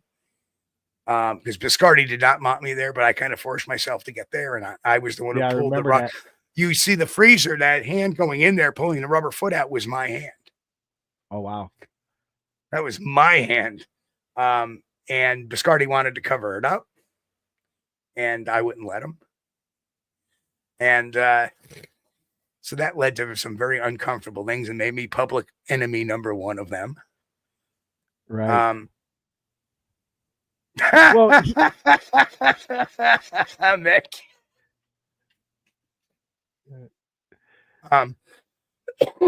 So I don't know. So what ended up happening is Chris came on. And Chris came on and gave a testimonial right then and there. He said, Steve, you're the only one I know here that has the integrity to turn around and be offered big dollars for going along with a cover-up. And you said no. That shows your integrity right there. And I like Chris too. And eventually I said, hey, you want to come on and be a guest co-host? And then he was guest host again. And then apparently I was like, why don't you just stay on as the co-host if you want to? And he did. Well, I think he made a good. I think he made a good call. I mean, we are brothers from another mother. That's you guys definitely balance each other out really well. Yep. You know what I mean? And it's the cool thing is you guys can disagree, and you have, and you still love each other. You still respect each other. It's not personal. You see what I'm saying? And that's where people have to understand. I wish the rest of the community would get like that. You know what I mean? Because even me and you have spoken on the phone, and I'll make a comment, and then you would correct me and say, "Well, I mean, I don't take it personal at all." And he is a guy that, I mean, he is so humble. And if people know me, if they come up to me outside of this big video world, or me on TV or whatever, or even on stage when they see me at my booth, I'm much like that myself. I'm a very humble guy. I love people. I love talking to people. I love making them laugh. It's one of the things I enjoy. In my job now, I visit a lot of nursing homes and stuff like that, and there's always people sitting out this time of year, and I come in and they're like, "Oh, hi, how you doing?" Or I'll see a group of them going, and I go, "Well, where's your rating signs? You got to come up with the sign." I'll make some joke, get them all laughing, and that's what I like to do. I like putting a smile on people's faces and just having some fun. And Chris is the most humble guy in the world. Does not like the spotlight, so you can't really get him to be a guest on a show anywhere. I was going to try. I was going to try. He'll say, no, Steve's the public face of this gaggle. No. He's got a voice, and it's an important voice as well. He does, but he doesn't like I don't know if it's just out of respect to me or he just, I don't know. I just know the guy very well. He's really hard to get out and about. And in the last 18 years, I have gotten him to go out to 2 events. One to the Ohio Bigfoot Conference in 2011, and once to the Scarefest in Lexington, Kentucky in 20, I think 17, Right. and or 2016 or 2017, and that was the last time. And the amazing thing about that, and I didn't, I never realized my reach too sometimes, and it's quite humbling. And I was at Scarefest in Lexington, and I, I I I would speak there, and I would do this big thing. And I had every time I spoke, I would have a packed room.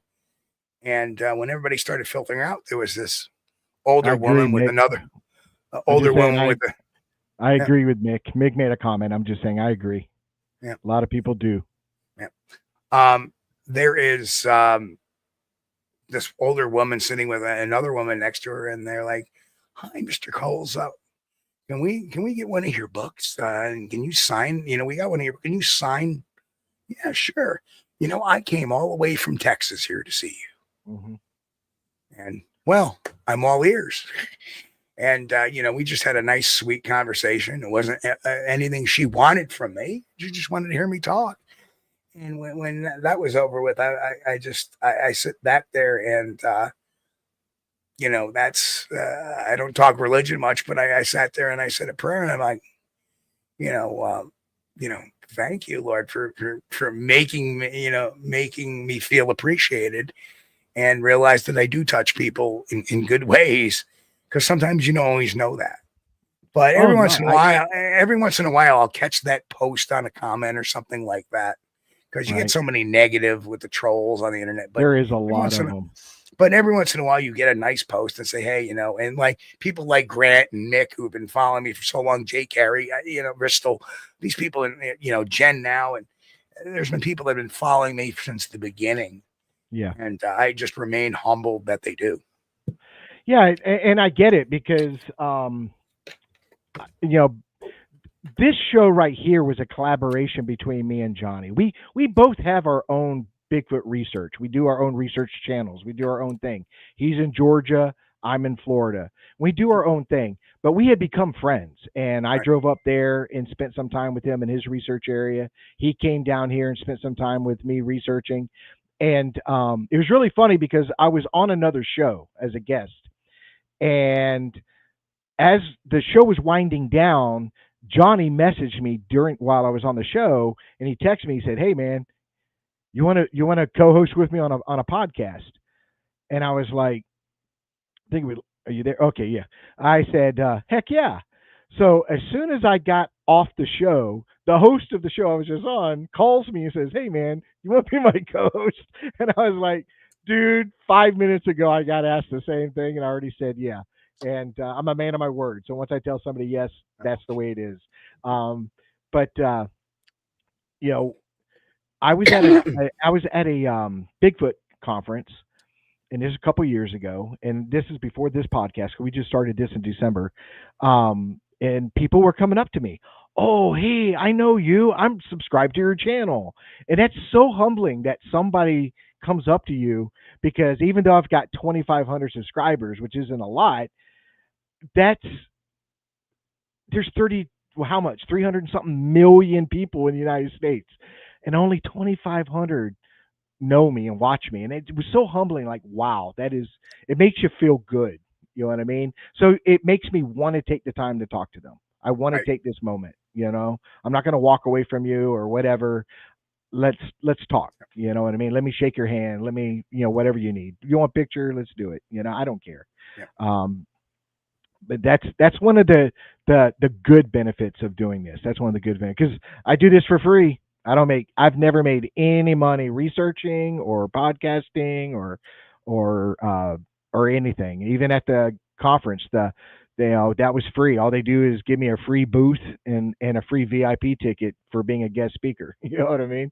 So well, I gotta say, I have made some money, but again, how much money have I spent over the last 20 some odd Absolutely. years? Oh, if I could make money like you, somebody offer me something, I'm on it because you're doing what you love to do. And a lot of times, there are shows that are new and starting or they're friends. So I don't necessarily go for anything but maybe the gas money to get me there. And if you can throw me a free room, that's fine. I'll take care of my own meals a lot of times. I'll speak, I'll sell books, and that'll be my profit from there. And well, I had that opportunity for the first time, and I think me and you discussed it, because I had some tribulations about it, and we talked about it, and you kind of gave me some good sense. But I have the opportunity to go up to Ohio and go to Salt Fork and be a guest speaker at this thing, and then get an opportunity to see Salt Fork, which is a hot spot in Ohio. So I can mark that off of my bucket list. But it's not a paid gig, but they are paying for me to get there and get back. So I'm very appreciative. So it's a lot of fun. The fun thing about conferences is meeting the people, getting to shake hands, take pictures, talk about things. Sales are the worst thing. Oh yeah, the worst thing I did at a conference. And hey, Batman. No, I've never been to the Ozark Bigfoot. No, I haven't. The worst thing I ever did was have a booth. That was the worst thing I did, because I have all my equipment, all my stuff and everything so people can look at stuff, but I can't leave.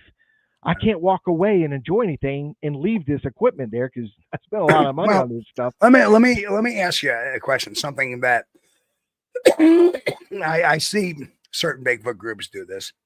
I see certain paranormal groups doing this.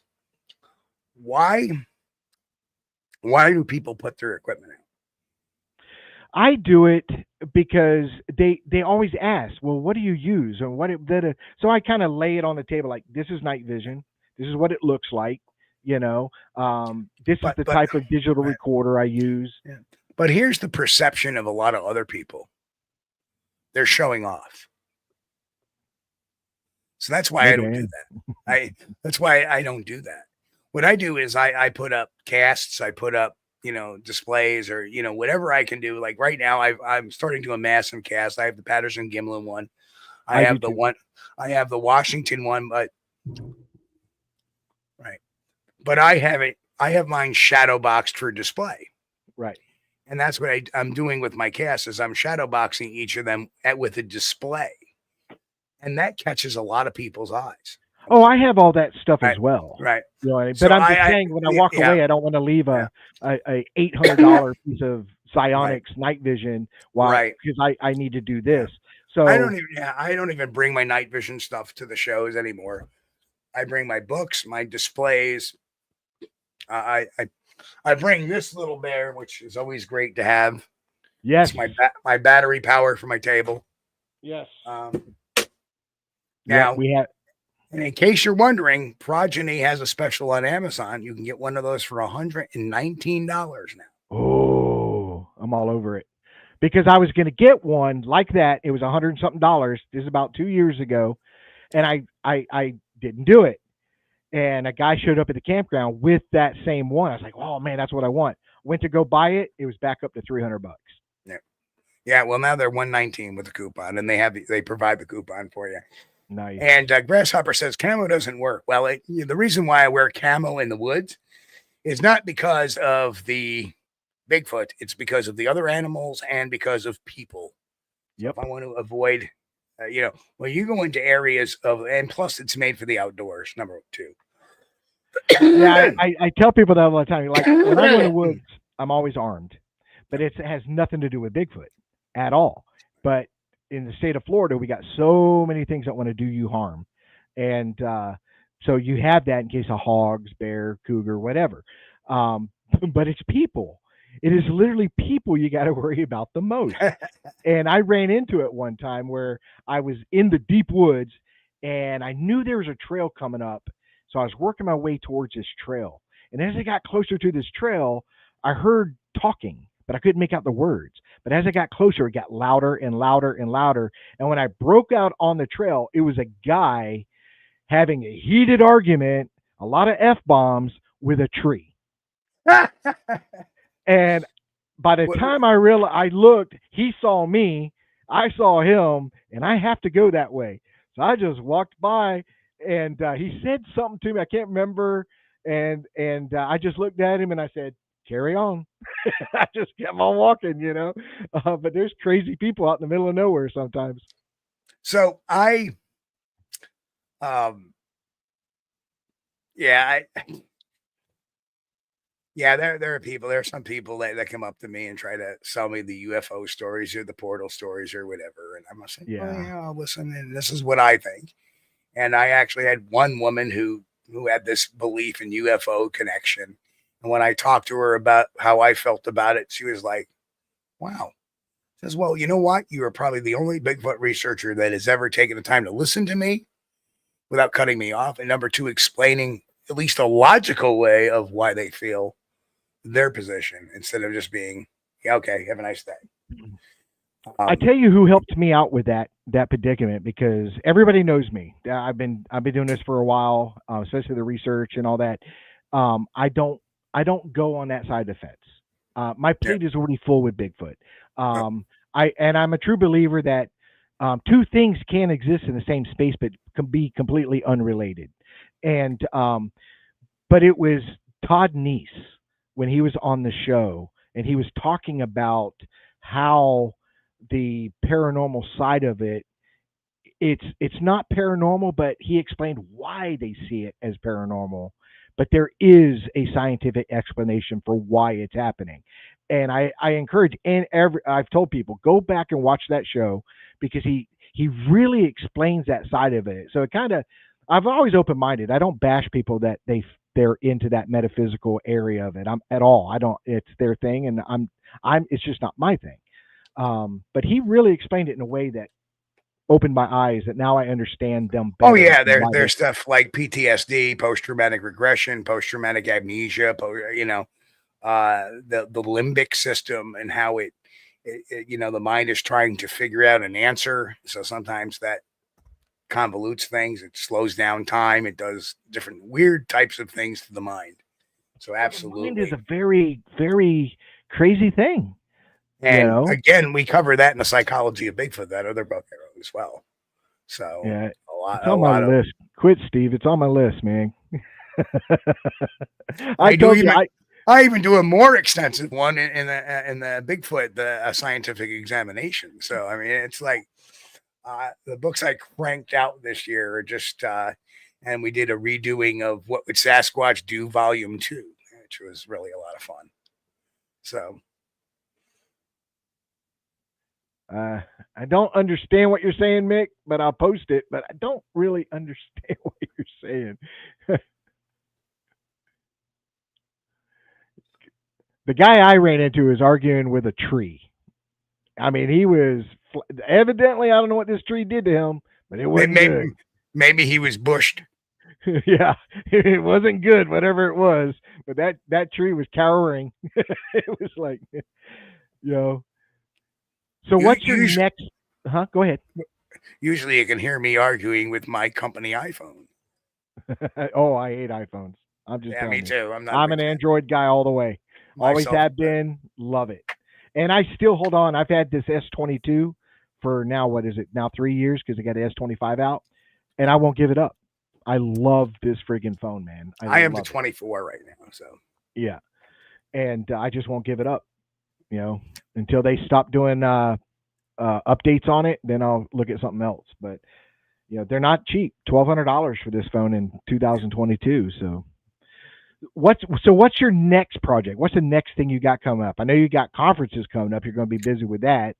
yeah, I just got added on as the moderator for the Bigfoot Town Hall for the New York Bigfoot Conference, Nice. which is being run by the same folks that do the Ohio Bigfoot Conference. So we're gonna have well, I mean, we got Hocking Hills. In fact, next week I'll be in Hocking Hills. So you want to take a drive up? That's where I'll be. That's not the one I wanted to click on, but this one was funny. That's right, Bat Mom. I agree. Window lickers. I love it. Damn it! So The we got chat hockey. moves so fast. I miss the Yeah. one I want to click. Ugg boots, pink sweats, and old Starbucks down. But yeah, we got the Hocking Hills Bigfoot Expo next week, which is going to be at the I want to say Vinton County Fairgrounds in MacArthur, Ohio, and that's going to be a 4-day event: Thursday, Friday, Saturday, and Sunday. And we'll get that. Well, I can answer that very simply. If people ask what is Bigfoot, my take is that it's an undiscovered form of primate. And when one says, well, I think it's not a primate, it's a human, or more like a human. Well, primate, where humans are primates, so that should help smooth that question. It's a hominid, as is a chimpanzee is a hominid, as is a gorilla is a hominid, as is we are a hominid. So there is, no distinction amongst any of that. So that's how I would explain it. It's a species of undiscovered North American primates. Yep. In a quick and then the 2 weeks after that, I have the great Pennsylvania Bigfoot camping adventure, and that's going to be at the Benner Meadows, and there'll be night hikes too, and I'll be speaking out there as well. On September 29th is the Whitehall Sasquatch Festival, and I will be speaking there, and I also MC the calling contest. Yep. And I've done that now for the last 5 years. And then afterwards, I'm going to take some of my YouTube followers. We're going to go out and do a little mini expedition over a few days up in the Adirondacks. And then the week after that is the New York Bigfoot Conference, where I'll be moderating. And the lineup there is going to be Dr. Meldrum, Jeff Meldrum, Dr. Esteban Sarmiento, Adam Davies, Renee Holland, Cliff Barrickman. So it's going to be quite a crew there. Hocking Hills has Cliff Barrickman coming as well, so I'll be seeing Cliff quite a bit. I can tell you one of the nicest people I have ever met was Renee Holland. Yes, she's very nice. She unbelievably just a nice, sweet person. She had a long conversation back, I want to say, in 2012 with my son, who at the time was in school for fish and wildlife management. And now I'm wearing my underarm hat. But my son now is a New York State Forest Ranger. So I'll be glad to see when I see her. I said, remember you talked to my son 13 years ago? And you had a great conversation because he was in school for that. Well, now he's a New York State Forest Ranger, has been for 5 years. So she'll be really happy to hear that. Yeah, I met her and I was on stage, and after we did our presentation, I was walking off stage, and we were the first one, so we kind of opened for her. So as I'm walking off stage, she walks by me and she does one of those nice arm on shoulder, arm on arm type thing, and says, I really liked what you had to say. I want to talk to you later. And that was so sweet of her. So later on, I went to her booth and we got to talk for a little bit and took a picture with each other and stuff. And here's the thing is with her, there could be 50 people in line to meet her, and she will take whatever time it takes to talk to each and every one of them. So plan on staying in that line for a while. You know what I mean? But it was really funny. I'm going to make this point. I was there and on this a couple years ago, and I met Jeff Meldrum and Ron Moorhead, but David Pilates was there as well. Nobody in his line. You could walk up to Dave and shake his hand immediately, where you had to stand in line to talk to Jeff Meldrum or Ron Moorhead or something like that, but not David. I gotta say, Jeff is amazing. And this year I get to see Ken Gerhardt as well a couple of times. I'll see Wild Blackburn again. I'll actually see Ron Moorhead at the Pennsylvania Bigfoot. Ken Gerhardt and Ron Moorhead will both be at the Pennsylvania Bigfoot camping adventure, as well as Stan Gordon, longtime Pennsylvania Bigfoot cryptid and UFO investigator. Jay Petrosian will be out there again too, finding Jay from Wisconsin. So I'm, the best part of this time of year is I get to see all my friends again. Yeah. And I haven't seen Esteban Sarmiento since the Ohio Bigfoot Conference back in 2011, so it'll be good to reconnect with him. Just marvelous. It's going to be a marvelous season this year, and looking so forward to it. This week is going to be very busy for me. I got to finalize my presentations. I got a grill to put together. I'm having some appliances delivered too this week. So, wow. And I got to Mine's work. been just medical things I've been dealing with lately. I had a heart issue, and that was bothering me. I already knew I had a heart condition. I've had it since I diagnosed it when I was in my 30s. At 35 years old, I had 2 stents already. Oh, wow. But I really changed my diet and the way I was doing. I was feeling wonderful. But then I started having issues, and I don't know what the problem was and stuff like that. So I was battling that. Then I got this bug bite, whatever critter decided that I was a meal. Yeah, you got to worry about that. Yeah. And it put a hurting on me. That was a tough one. And it's, it was right behind, I can't reach it, but I think it was affecting my heart as well. I think, my neck injury that I had from the auto accident, about a year and a half ago now, definitely had an impact on my physical well-being for a while. I ended up losing even more weight. I'm down to like 175 pounds now. Oh, good for you. No, not really. I was always better. Not really? About 185, 190. I was always a little more beefier, a little more muscular. But it really, it's been good today. It's been good for a few days, but every like once or twice every week, I'll be like, and it's something I have to live with the rest of my life.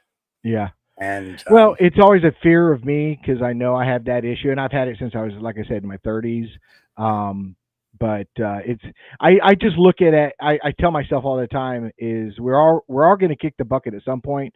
I pretty much know what mine's going to be. You know what I mean? Don't always assume that.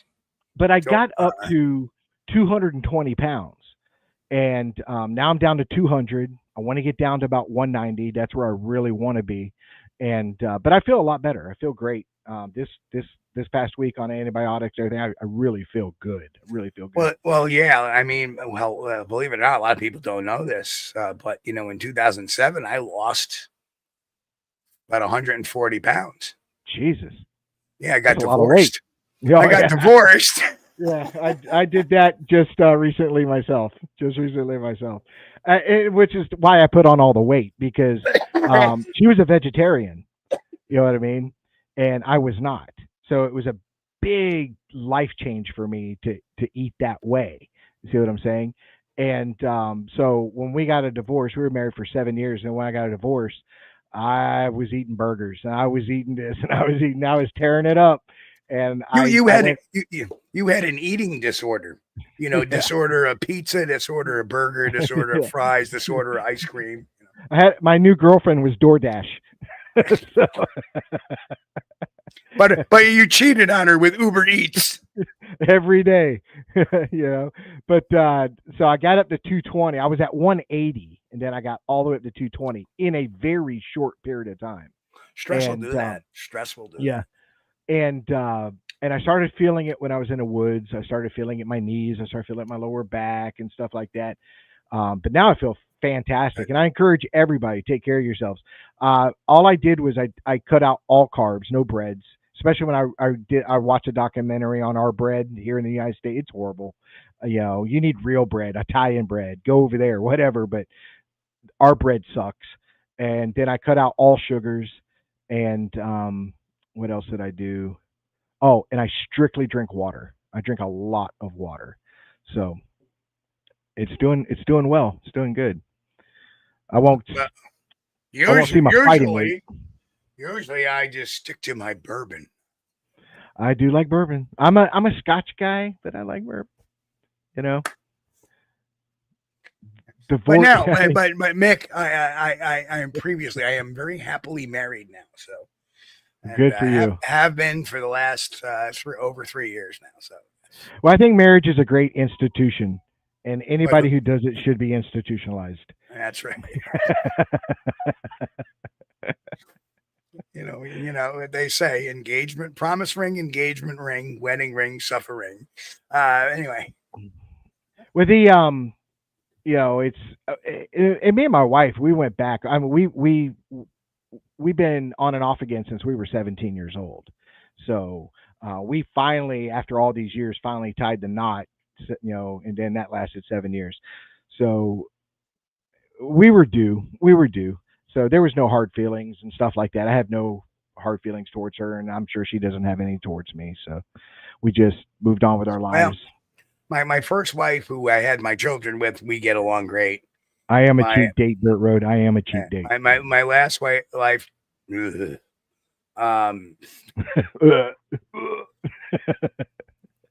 psychopath. Anyway,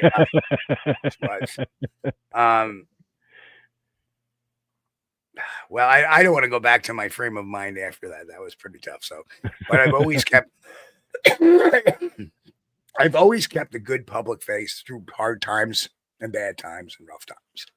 So, you know, that's the one thing people never know. Steve seems to live this enchanted life, you know, a very happy life. I've had my bumps, but I keep those, like I said, I keep my private life private. Oh, I do. You'll be surprised how many people don't know anything about me. And a lot has to do with the profession I'm in, because I have to be very private. You know what I mean? Because if I'm not, then Right. I could be used as an access to get to my client. See what I'm saying? Or my family could be used as an access to get to me, to get to my client. So I leave a lot of that very, very private. That's why I'm big on. That's why I just recently in February started a Facebook page for my research channel. I never did one for my research channel, but I had so many people friend requesting me on Facebook, and they don't understand. You're not going to see anything Bigfoot related on that page. Period. It's separate. That's a separate part of my life. See what I'm saying? See, my Facebook's kind of integrated, but I do have an overflow fan page because I've constantly hit that 5,000 mark. I go down a little bit because I get rid of people, but then, you know, where they drop off, and then I re-add more people. So I have that. I have a Squatch TV Facebook page. I have a Twitter page. I have an Instagram page. I have a TikTok account, which I play with occasionally. So, but my most success has been on YouTube. So, well, dude, just subscribe to mine, and you can post all your shows on there. I don't care. I think. Oh yeah, I will. Yep. Yeah, because I am subscribed, but and I'm not going to make this publicly announcement because it's in the rules, but people are not paying attention. I stick to strictly Bigfoot. Please don't put Dogman stuff on there, and please do not put any paranormal, UFO, anything like that. I'm getting to the point where I'm going to post a final warning, and I'm going to start deleting that stuff. But I will promote your podcast. If somebody out there has a podcast and you're a subscriber and you're a podcaster, I will help you out. If you want to put it on there, I'll do whatever it can to help you out. So I'm big on that. But and I will help Richard make sure they are vetted to make sure they're a good YouTube channel or podcast. Yeah. We don't want Bigfoot's portal party. Right. And because I got some on there that they're podcasts, so I want to promote them, but they do it all. It's not just Bigfoot. They do it all. So I have to take that in consideration when I approve their posts. But I have a lot of people that want to post stuff on there about the supernatural and this and this and this. And hush, Dirt Road, you know better. But I don't want that stuff on there. I'm very focused on what I believe and what I promote and stuff like that. So that's just me, you know. But again, bottom line, it's my channel, you know. So many of my YouTube friends coming up to Whitehall this year. That's awesome. It's gonna be so much fun. We are gonna have so much fun. If you ever get a chance to come down here for the Great Florida Bigfoot Conference, you know, it'd be great. It's the same group that puts the Gatlinburg together and the Gotcha. Bigfoot cruise. It's called Gather Up Events, and the one here in Florida is the first one. It starts off the season, and then they'll go from there to, I don't know if the cruises. They're doing two cruises now, one out of Alaska and then one now out of Miami or Fort Lauderdale. But they do the Gatlinburg one too, which just happened, I believe. So, um, great. It's a great setup. It's amazing. They hold it at the World Equestrian Center, and it is just gorgeous, dude. Rolling hills of grass and white picket fences. The building is so big, they charge you 10 cents per minute to call across the So room. it's held at the Equine Center, correct? It's the World Equestrian Center. Oh, swimming or Horses. horses? Right. Yeah, that's what I was saying. That's why I was wondering, because the VIP dinner had rolled oats as a main entree. Well, and and I'm like you. I say my piece, but I probably will not do another VIP dinner. I was not very happy with it, and it wasn't what I expected. So it was, but I will go stay at a hotel because everybody's staying at a hotel. All the speakers, all the guests, we all get together and meet down in the lobby for drinks and stuff like that. It's a lot of fun. But the big show is that Saturday. It's a 1-day event. We usually all spend a night that Saturday night and then all leave on Sunday, but we all get together somewhere for breakfast or dinner that Saturday night or whatever. A lot of groups are going out in the woods after the event Saturday night. I don't do that because They actually call it the woods in Florida. I call it the jungle. yeah, because it's in Ocala. The conference is in Ocala, and you have the Ocala National Forest there. But it's just too many people going out there at the same time. And it's just impossible to do any serious research when you got that many people with zero communication between you. Zero. So you got somebody a quarter mile down here knocking on a tree, and then somebody down here thinking they heard a knock and they're responding. Now they think they're getting a response, and it just never ends. Do they have coconut trees in Florida? We have palm trees that grow coconuts. They're not. Yeah, called coconut trees. I'm afraid I'd knock on a tree and a coconut come flying down, hit me on the head. Well, you won't see them out there. You won't. But we really the worst thing that we have to deal with here is the mosquitoes. It's so bad. It's so bad. Now I know why Ponce de Leon, tried to get the hell out of here. It's really bad. Yep, that's right, Jen. We all got a good whoop at Steve's spot. I think there was 16 of us, to tell you the truth, but there may have been more. I don't know. Well, anyway, it's getting pretty close to 11 there, sir. Yes, sir. So any other questions? Yeah. Anybody get a question, you better throw it now. Throw it at Steve right now. Yeah. And I said it at the very beginning. I posted, nothing's off limits. He will answer if you like it or not.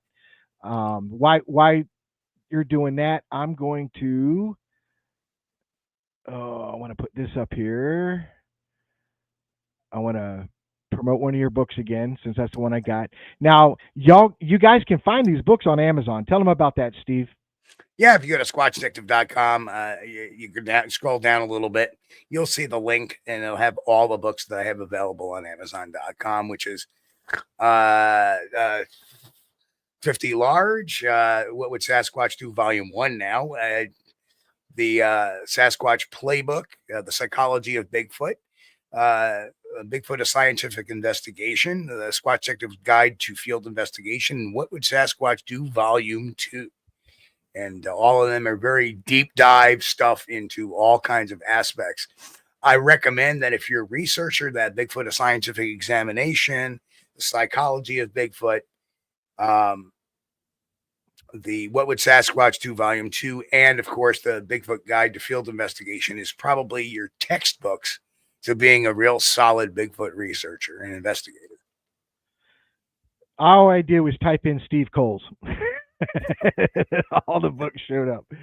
And this is, you can do that too, man. This is Steve's show at Squatch Detective TV. And those of you who are not subscribed, I highly recommend it. Absolutely highly recommend it. And there's a good picture of Chris Bennett. What a wonderful guy. Um, I definitely highly recommend subscribing. Um, I'll put my I'm just, post in the chat there. yeah, I'm just a turd in this field. We just started. I'm making baby steps. I'm crawling on my knees. I prefer to be in the field, but once I did the podcasting, I really enjoy it. I have a lot of fun. I get to do the one thing I love to do is being in the woods. I love that regardless if I find Bigfoot or not. I love to be out there. That's where I recharge my batteries. I get my mind right. Good to go. Second thing I like to do, talk about Bigfoot. I get to do both of those things. So I'm very, very, very happy. So thank you, Dirt Road Bigfoot. yeah, that's my or boy. Maybe he was talking about you too, but whatever the case. What did he say? Just a comment. I first saw your channel about a week ago. Enjoyed it. No, he's talking about you. Okay. Me and Dirt Road go back. We're Okay. good friends. We talk all the time, and we try to have a little fun too. We take everything with a little bit of levity. That's why we do the Bigfoot vlogs now. Oh, tell them about the bad Bigfoot movies. Oh yeah. We I love that. If you scroll on some of our lives, we have the bad Bigfoot movies where Chris and I will comment on some of the worst Bigfoot movies you've ever seen, and then we can legally transmit on over YouTube. So, boy, there's some really bad ones there. There was the one with the airplane, and the plane changed midair. It was a different aircraft. I was watching that one. I was like, oh my God. But you got to love it. You got to love it. Wait a minute. Did that plane just change? Yeah, I heard Chris go, did that plane? That's not the same plane. But then you're watching this provocative, sexy woman flying a plane and all this. But as soon as she lands, she dies. As soon as she lands, she gets killed. And I'm like, well, why did they even put her in the movie? What did the No, she didn't die. She didn't die. I thought he no, the Bigfoot's grabbed her. Oh, okay. Remember she got out of her jumpsuit? Right. She had like a bikini top on and everything like that. Like, what? And all of a sudden he comes out of the woods immediately. Here? Yeah. What are we watching here? The plane hasn't even cooled down yet. Oh, here you go. Boop. Absolutely. It's going to be a little bit busy for the next couple of weeks, but we could definitely pull something off for the beginning of September or the middle of September. And don't take it personal if he doesn't respond right away. I try to. Yeah, just hit me up on Facebook. Yeah, Steve started yelling us about Sasquatch Paul Revere. Yeah. Yeah. One knock if by sea, two if by land. And we've had a lot of fun in our channel. We try to have a little fun every once in a while. We do all this serious stuff. We do all this, unfortunate stuff a lot of times, taking down people and telling it for what it is. But then we always try to interject a little bit of humor somewhere along the line just to and Richard, it's fine if you want to give him my phone number too. Okay. As long as I got your permission, because I won't without it. Absolutely. Yeah, because my phone's, I've got so many people's numbers in here, and I always get with them first and say, hey, look, somebody's hit me up. Yeah. What do you want to do? But we have a lot of fun here. I enjoy this. I like to kid around. I like to do stupid stuff every once in a while. Humor usually includes topics of food, poop, or music. So true. That's wrong. And two of the three of them are related. That's so wrong. Do you play any instruments? Me? Yeah. I used to play the clarinet, the French horn, and the bugle. It's surprised me how many researchers I have met that have musical talents, that they either played in a band or they're in a band or. I'm going to see if I can't find you something real quick. I think you'll enjoy this.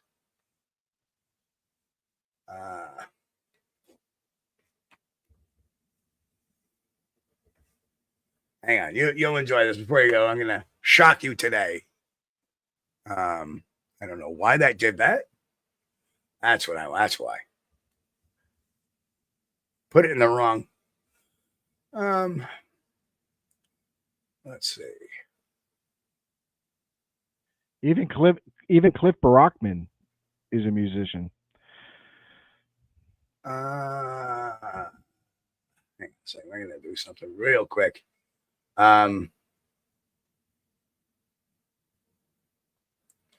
So let me do that.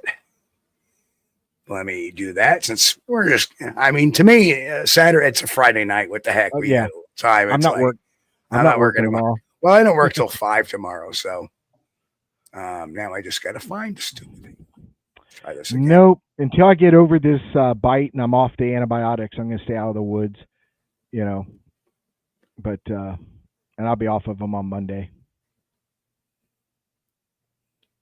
So before we do that, and let me see if I can present. Something just popped up. Should I add that to screen? Go right ahead. So yes, I was a lead singer in a metal band. Damn. You sure it was metal or was it punk? It was metal. Jesus, look at you. You never did have hair. No. I've shaved it since 2000. So I'll send one more to you. Just to prove. Let's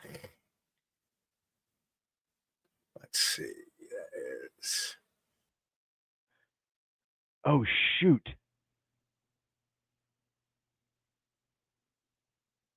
Uh-oh, we just lost him. What'd you do? Come back in real quick. Don't leave us hanging on a cliffhanger. It's another picture. There you are. Yeah. I don't know. I don't know what happened. I was like, he left us on a cliffhanger. He's like, I'm going to show you one more thing. Bloop. Closed out the.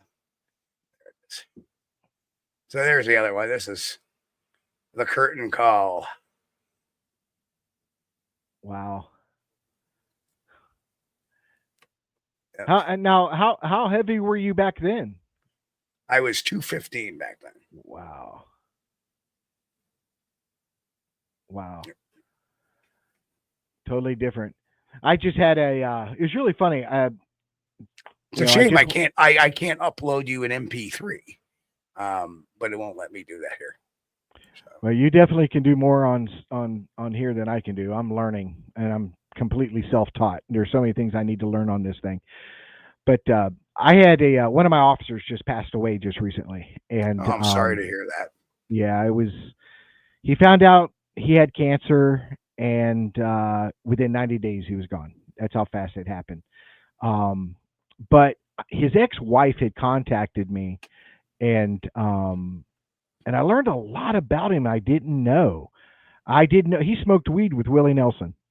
You know what I mean? Little things like that. You're like, he never said that. That would be a conversation starter, as far as I'm concerned. Matter of fact, put that in your resume. You know what I mean? But you just find out things about people that you just didn't know. You know what I mean? There's things about me people don't know. I'll give you a quick tidbit. I was a 1993 silver medalist on the Pan American Games. Oh, wow. Yeah. So if we're not objective to a little profanity, I can send you this one real quick. And I just got to find it. There it is. See if we get a sound on this one. Let's find out. Got to unclick. It's muted. Is it? You got to click the unmute. I'm trying to find it. Find it. Just. I can rewind it, but I see that it won't let me take it off of it. Yep. So something's wrong with the video. Dang it. All right, never mind. It has the the little microphone with a line across it, but it won't let me take the line off. Yeah, I don't know what's going on with that. Hang on. I may be able to find.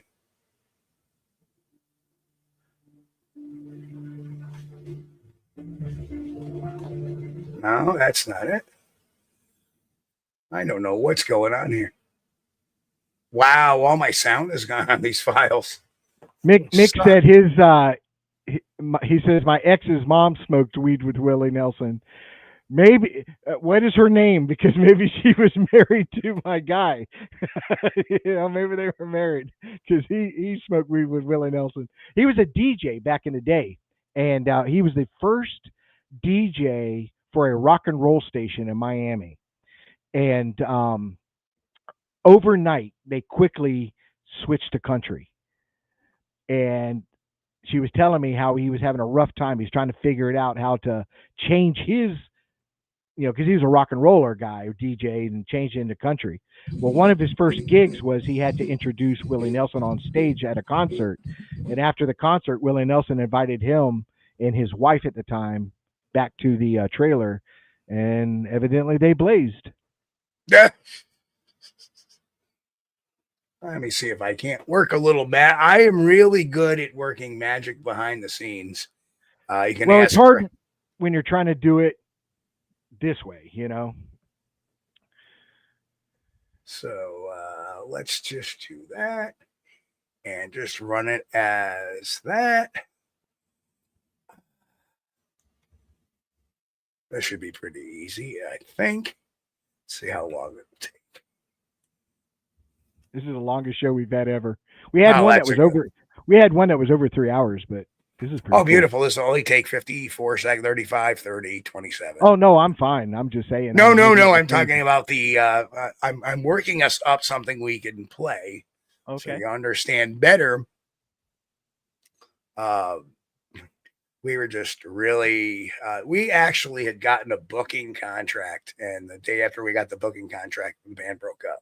We got an offer for a booking contract. And the booker was like, name your price. We want you guys. Wow. And on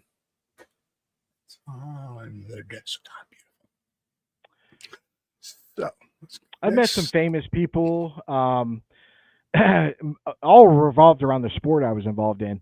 And then when I came back from the U.S. team, I was obligated for 1 year with them to promote the sport, to promote the Olympics and stuff like that. And I was a part of Chuck Norris's Kick Drugs Out of America. Remember he had that? Oh, nice. promo? Yeah.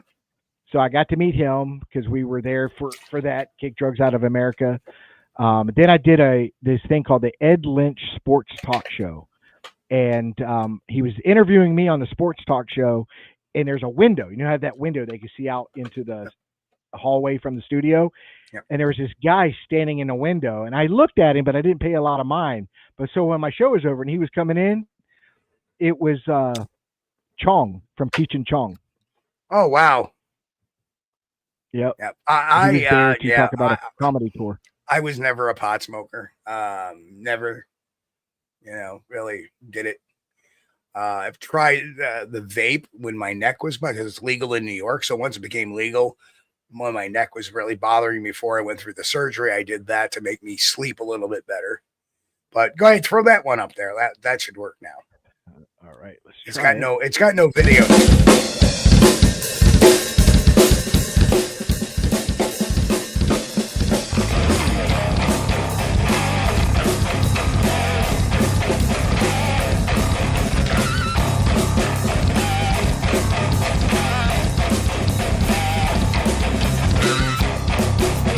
Pushing daisies from my face.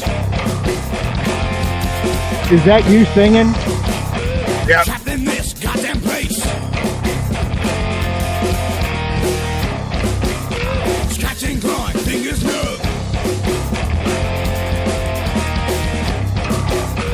Locked inside this cold dang tub. Getting rank, cannot breathe.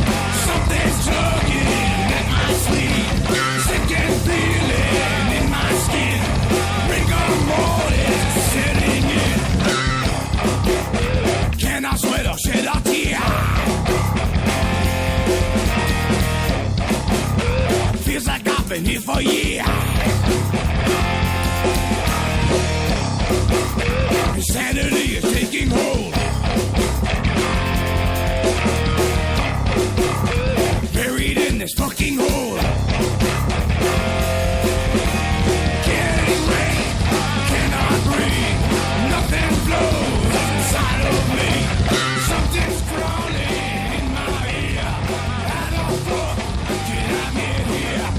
So you get the kind of idea. Yeah. It was really funny. We were just talking about this guy tonight. I just got a message from Miguel from Sasquatch Theory. Yeah.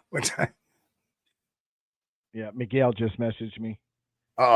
What's he say? He wants to come on the show? Oh, just no. I tried to reach out to him the other day, and he was like, "Hey, dude, I'm sorry. I got busy with other things and blah blah blah." So he was just apologizing. Things have been hectic. I said, no problem. It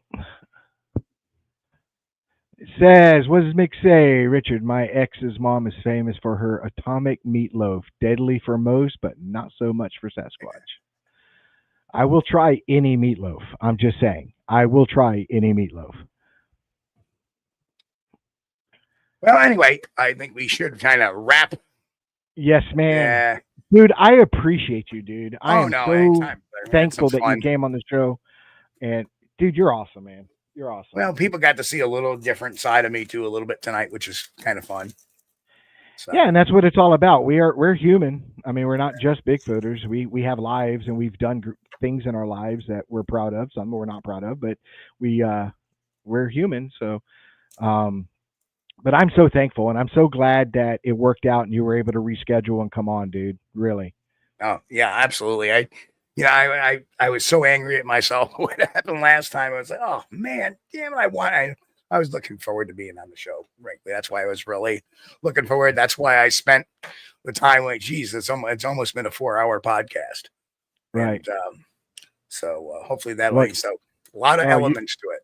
Oh yeah, you made up for it, and we had fun. We had fun. Told you we would. Yeah, I knew we would, and but I got to do this. I'm going to do it one more time. It's only because I got to do it. I'm sorry before you go. Yeah, there's this girl who moved in across the street, and she came over because she wanted to play. But don't worry, I got back in her. What'd you do? I whipped out my lizard.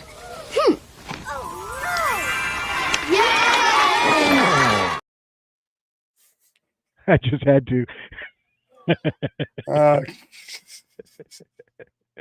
Helton asked what was the name of the band. The band's name was Sinister Recall.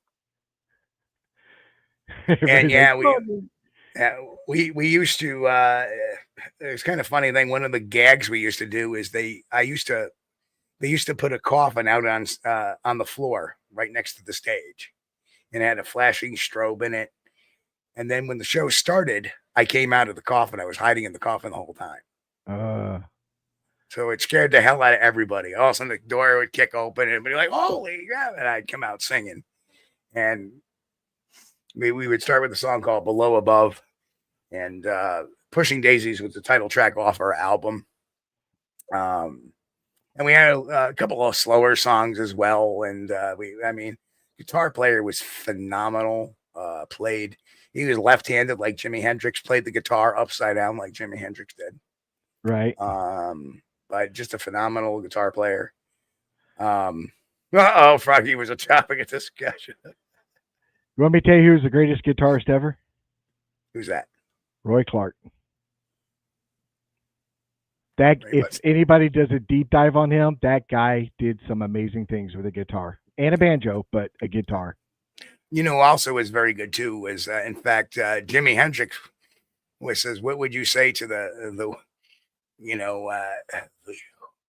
what would you say to the world's best guitar player?" And he turned around and said, "Well, I would tell Terry Kath." And Terry Kath was the original guitarist for Chicago. Right. And if you ever watched some of his stuff in the early 70s, it was phenomenal the way he worked that guitar.